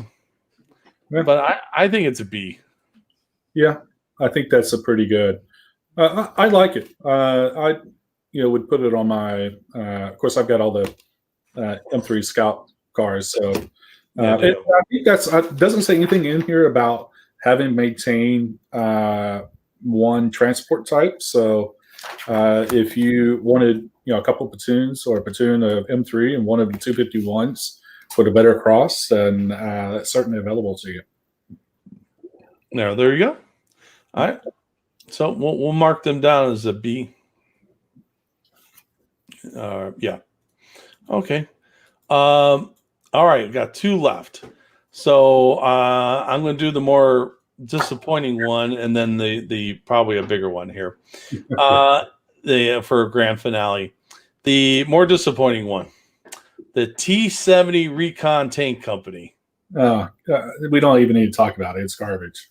Oh my God! The potential is unlimited and boundless. If you could take that company, like, I don't know if there's a limited restriction on it, but if you could take it like 20 times maybe, and just fill the thing full and hope you don't run into something with more than side armor 4. But yeah, no, it's garbage. Yeah, I'll go along with that. This is like, I think, our first D in the book. But the thing to think about is if you want to have some support for something else and have it run around and just be a nuisance, you can add this to your list, and it's really cheap. So this is a formation that's really a support formation. It's not, you don't bang, you don't, hey, I'm going to put down the T-70s and build my rest of my army around this. Yeah. No, this is 64 before I ever would take anything out of this T-70 formation. Yeah, because I think it's 1 point for the headquarters and 3 points. So basically 7 points, you have 7 tanks that are a little nuisance company. Well, the other thing too is you got to think about when you're in a fair fight and you're doing that, you're putting, you go, I go, you go for deployment. Mm-hmm. Yeah, plopping these things down, you're like, your opponent's like, you gotta be kidding me. Yeah. Where the hell are you putting the IS-2s? Oh, Yeah. here's another T-70.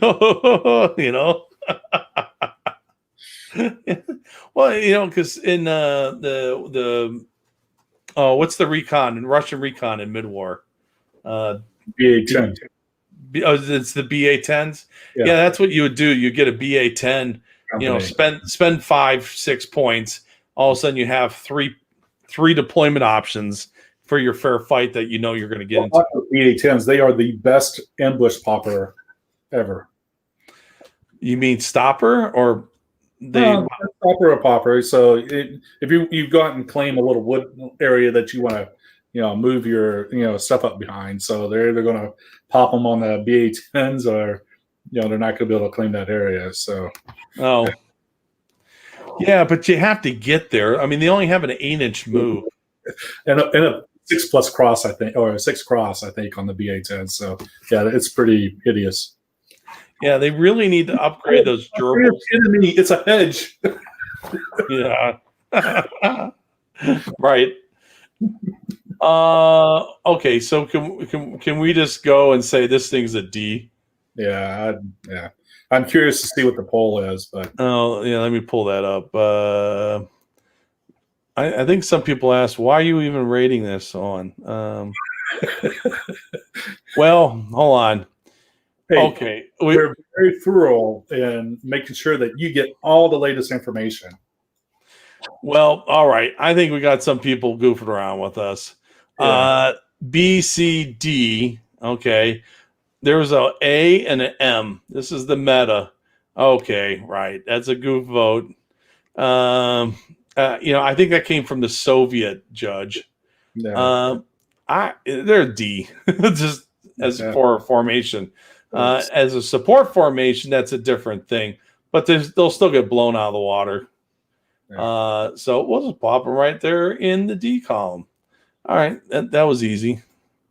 All right. Well, look, guys, you know what? Let's for you guys who've been patient, we are going to talk about the IS-2s. The IS-2 Guard Heavy Tank Regiment. We saved the best for last. Well, or the things that people want to know. So, Brian, he's putting his hat on. Sure. This is like from Lithuania, and these people had the smallest heads ever. Well, maybe mine's just big. I don't know. The hat size. Yeah, on. Have you guys not considered that T-70 works great as a cheap company that you can major on support with? Well, yeah, except Brian, the thing is that the support options are not as strong. Like the British support options are the reason you take British. The Achilles, the crocodiles. You have a lot of good, really solid options, and then you could take that little company to support it. The problem with the Russian book is a little bit different. I don't think the support options is what you want to build your army around. It's really the formation, and then maybe a support option here and there, because the formations have so much stuff that you can put into it. It's almost like the support, your support options are built in to the rest of the company. I know one that we're going to talk next week. I'm really excited about and I really like, but we'll get to that. And it's because it pretty much the support options are in the formation. So anyway, with that, let's talk about the IS-2. Well, what do you think, Brian? I think it's a pretty good formation, being that what I like most about it is you could take, instead of taking 2 platoons of IS-2s as your core support or core formation. You could take one platoon as IS-85, so that gives you a ton of flexibility. And then being able to get the hero company or integrated engineer sapper company into that makes it a really difficult formation to deal with. And then you take a look at the IS-2s themselves. The 7.3 to 7.5 points a tank. Let's for a 10.82 veteran skill, pretty good on the motivation. It's hit on 3s, but who cares when you have a 10 front armor? It does have a slow firing gun. And that's one thing to take into account. That's one of the reasons why I really like the IS-85 integration into this formation. It really helps iron out some of the weaknesses of the IS-2 formation. When you take a look at other tanks that are comparable to it, like the Panther, the SS Panthers, 8.8 points. And of course, a regular Panther is 11. And then you take a look at the Panzer IV, that's 5.6 points. So for a 1.5 either way, going from Panzer IV up or Panzer S down, 7.3 is, it's just, it's an underpointed tank. It's a fantastic tank, and it's going to be real difficult to deal with, especially if you're like Americans who haven't had the updates like the other nations have. So dealing with something that's a 10.8 is is real tough. So fantastic unit, very good. Just want to throw this out there for Brian. I'm not too sure when you joined, but things like remember we're taking. Just want to remind everyone who kind of joined us late that we are taking this a point of view from a tournament scene, where you're running that 80 to 100 something. Well, actually, if you get over 100, you just get all the options you want. But 80 to 100. Yeah, actually, over 100, you don't make hard choices anymore. Yeah. Because you can pretty much get anything you want. But 80 to 100, that sweet spot for most tournaments. That's the thing we're talking about here. So that's the point of view we're going with. It's just kind of FYI why we're talking about stuff. If you could flood the field with a bunch of T-70s. And back it up with some IS-2s. Oh, okay. By the way, I think because it's a card, you only get one. I think so. I think that's the case. Yeah, there's only the one, which is like that's a very lonely T-70 company. Hello, anyone out there? Hello. Anyway, yeah, IS-2s would be like, move over, I'll run you over. Okay. So I'm looking at, the question with the IS-2 is, do you run 3, 4, 5?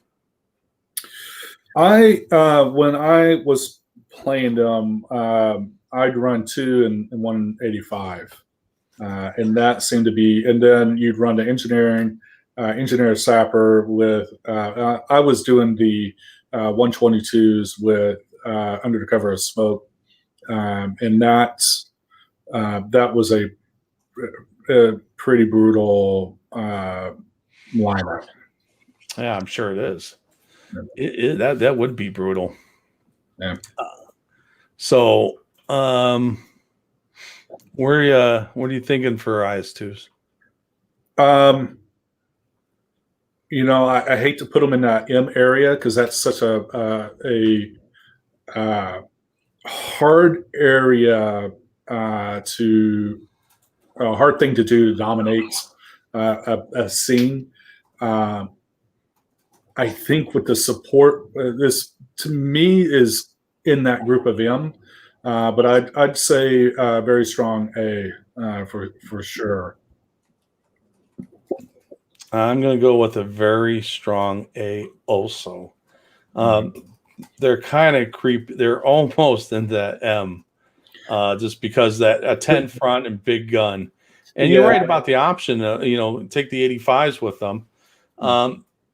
Unfortunately, it doesn't have the integrated,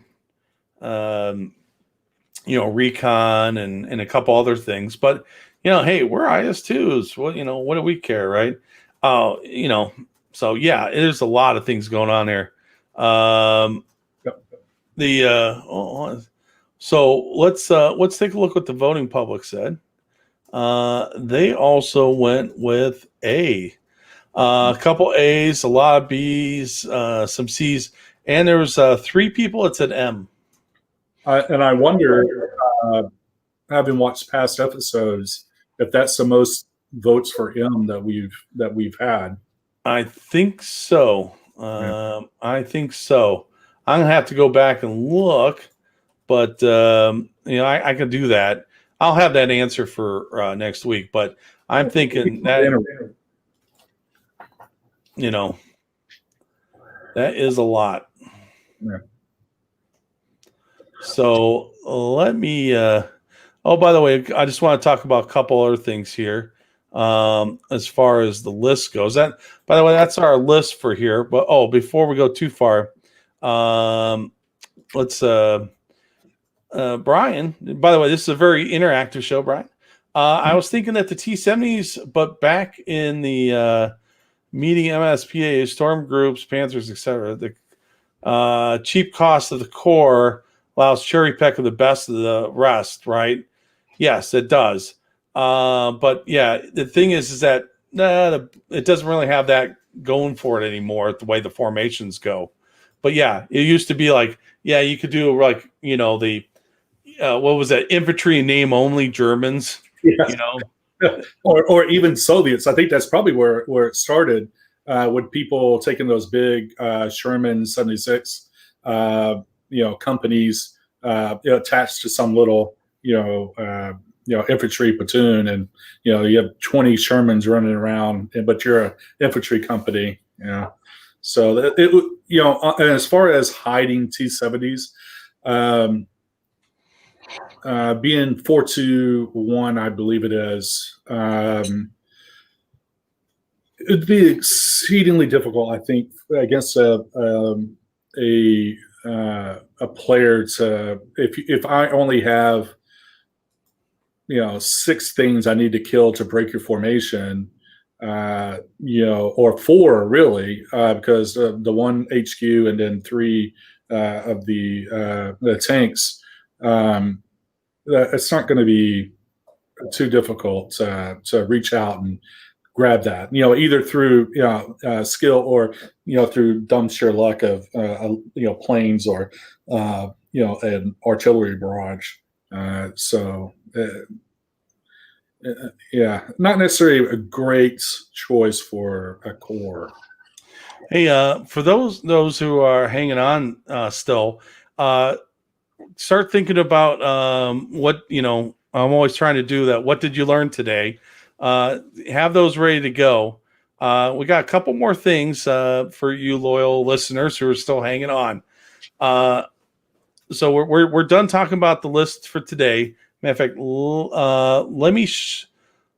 let's bring up the other stuff that came up. Like just wanted through this and the ratings or how you rated stuff. The support options. It seems like every book is about a 4, except that British, which was higher. How would you rate the book as a whole? Now, the thing is every book was a solid 4. A lot of 5s in this one, because I think it really does give the Russians a lot of flavor to move. So you have a lot of options of a Russian player, and the command cards. Yep. And I have to disagree with anybody that rated this the command cards a 3 or a 4. I mean, there is some monstrous cards in here that could be really change the meta of the game.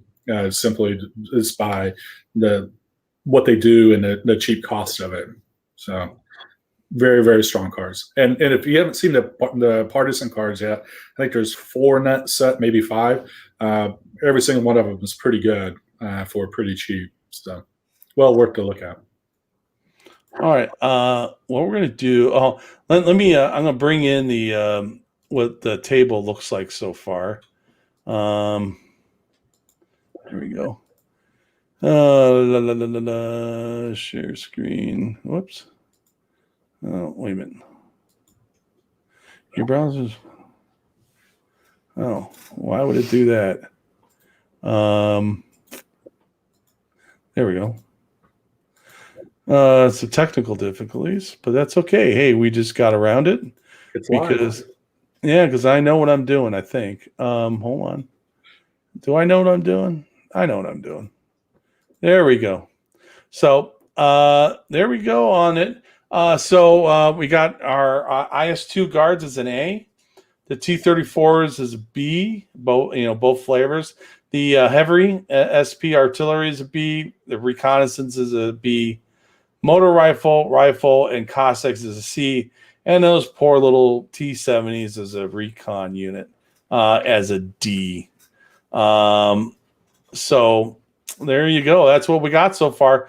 Now, let's for those who hang on, hey, let's kind of go back to Masters a little. So for those who Show them a shirt. Yeah. Oh yeah, I'll bring it out. Yeah, I did. I think. Well, I'll bring it out again. Hey, Brian, no problem. That's why we're doing this. Name wrong. That's What's that?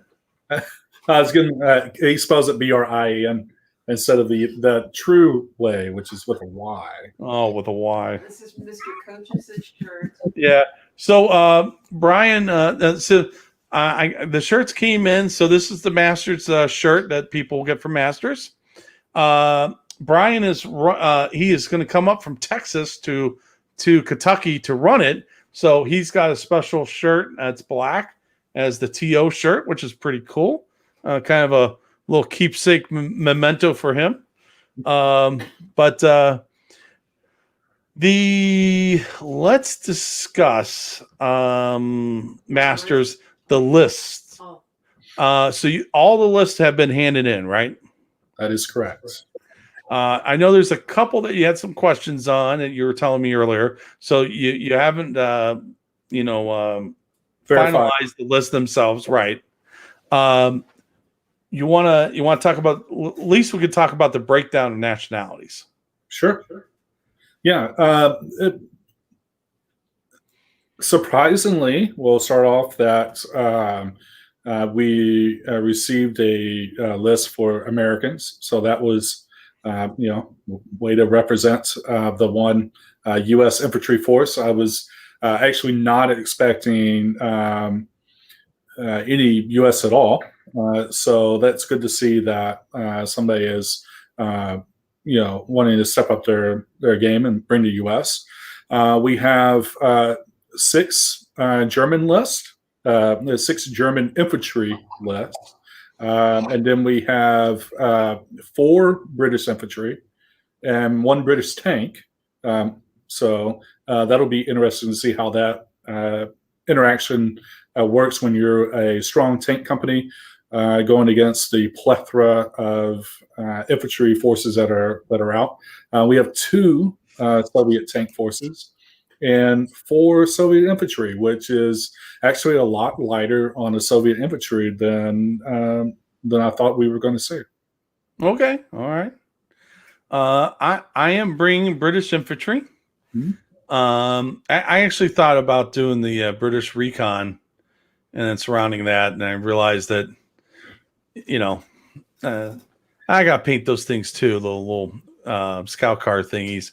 But Yeah. No, by the way, am I the only one that want desert rats? I think there is somebody else that's running desert rats. What? Yeah. I believe so. Yes. I don't have the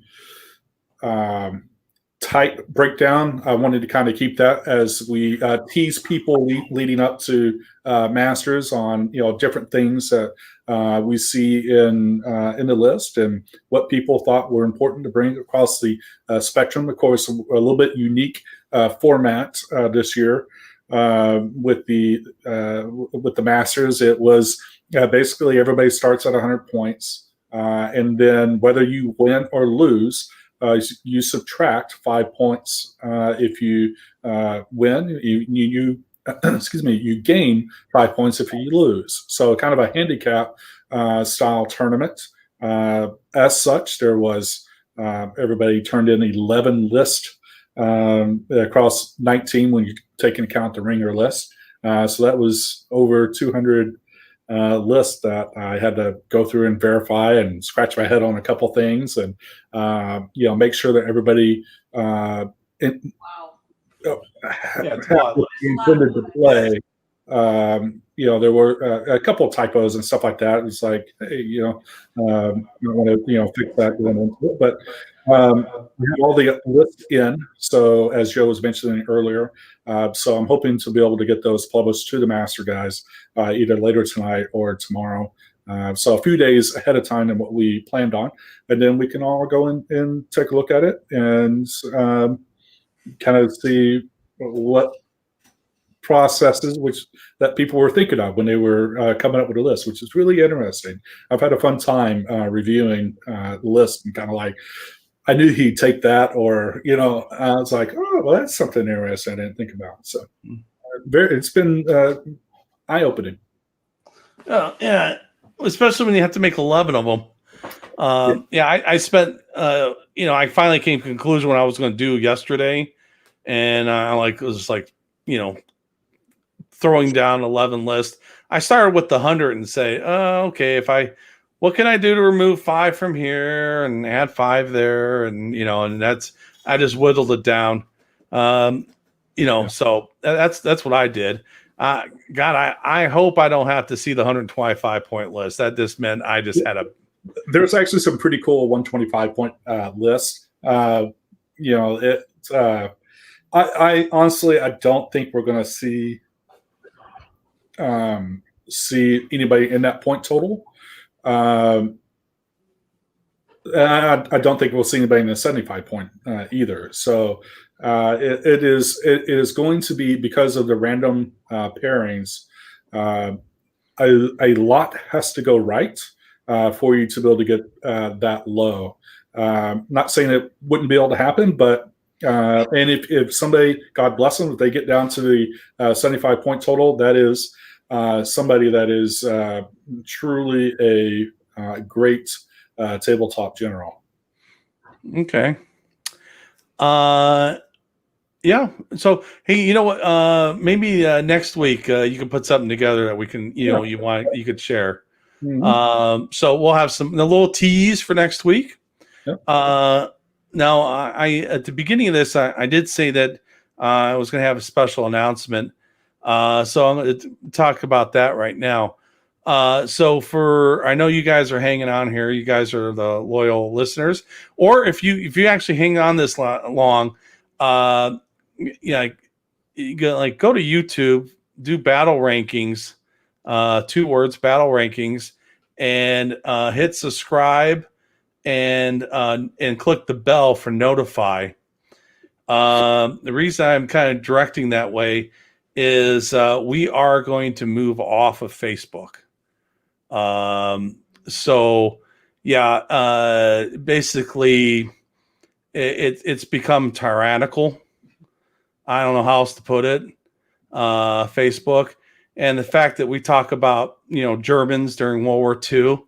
Yeah, I don't need some snowflake to come by and destroy something I built. I know I don't have much right now, but if this kind of, hey, if we doubled in size or something like that by the way, I don't make a dime on this. Okay. And actually, to make money on this stuff, you need at least 10,000 subscribers. There's no way we'll ever get 10,000 subscribers to do Flames of War. I mean, that basically means anyone who ever bought Flames of War one time if I got 50% of those people, I would get 10,000. It's just no way I'm going to get that. But we just do this for fun. So I don't need no snowflake coming by saying, hey, they discussed Nazis or something like that. And all of a sudden just, boom, it's done. So I might as well go build somewhere else. And that's what we're going to do. I might send notifications out that we got something going on. But yeah, at the beginning of the year, we are going to switch over YouTube and probably something else. I haven't figured out what that is. But we will, yeah. It's just we're gonna just move off of here because actually there's an exodus moving off Facebook anyway, so we're just gonna join it anyway and move off and just be somewhere else so that so I could protect my art.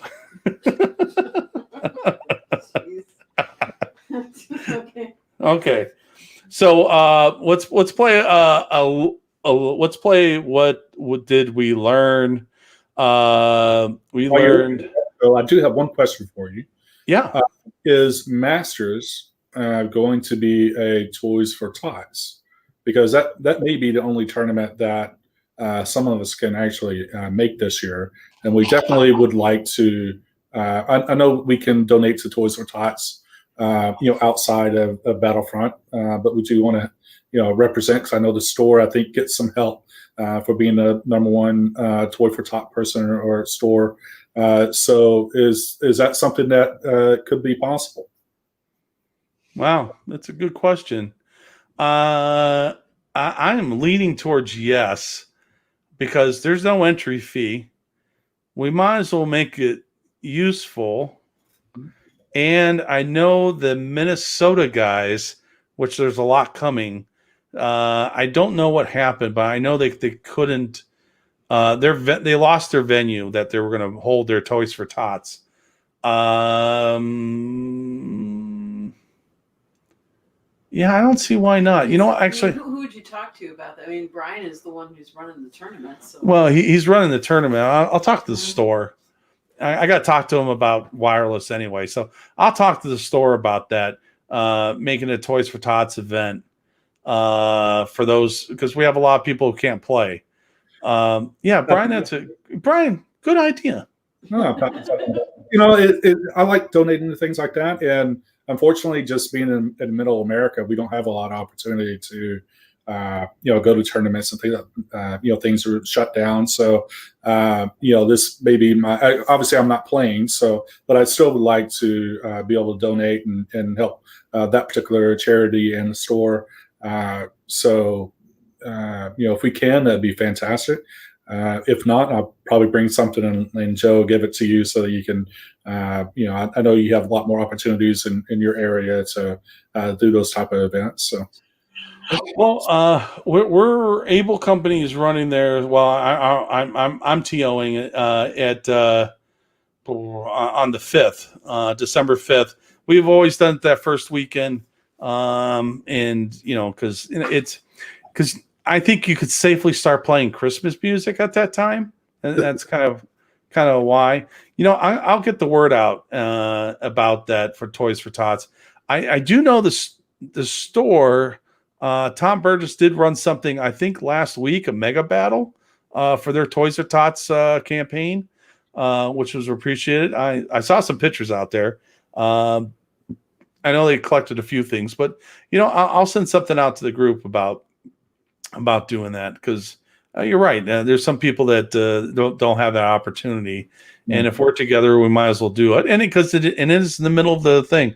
No, brilliant. What I learned today is that Brian has brilliant ideas. And he has cool hats. It's a long hair. It's Samson for ideas at the moment. That's yeah. Well, when before the broadcast, when I brought Brian into the studio, and he was wearing his little he has his long hair, which by the way, yeah, and he had a little tank hat on and his little tank uniform. I was calling him a long-haired hippie freak. Anyway, Okay. Anyway, Aw. I think Aw, Brian. Aw. he's laughing. Yeah, yeah. You could go to college and learn all these things. Anyway, I don't know if this is what we learned, but we do know this: that command cards did transform the book. Eric, by the way, we're going to have a tribute to veterans at the end of this, by the way. So you might want to stick around for that. And that's how we're going to close the show out. So today I learned that I spent hundreds of thousands of dollars.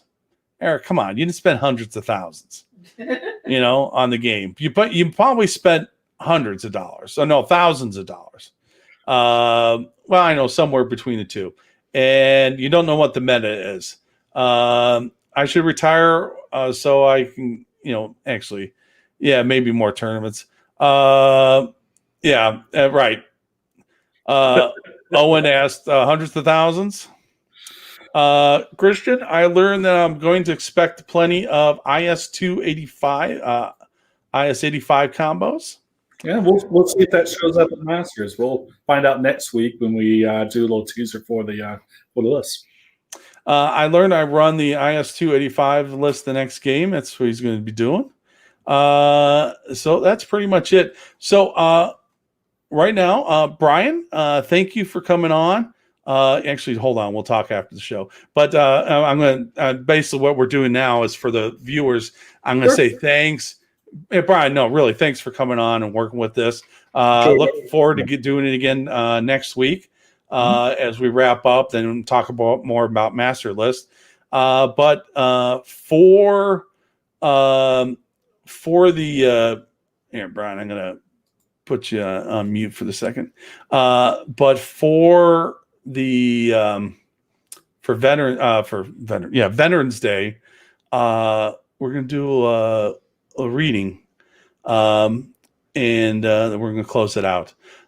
So no further ado, a little some poetry for our veterans. The poem is In Flanders Fields by John McCrae. In Flanders Fields, the poppies blow between the crosses, row on row, that mark our place. And in the sky, the larks, still bravely singing, fly scarce heard amid the guns below. We are the dead. Short days ago we lived, felt dawn, sought sunset glow, loved and were loved, and now we lie in Flanders Fields. Take up our quarrel with the foe. To you, from failing hands we throw the torch. Be yours to hold it high. If ye break faith with us who die, we shall not sleep, though poppies grow in Flanders Fields.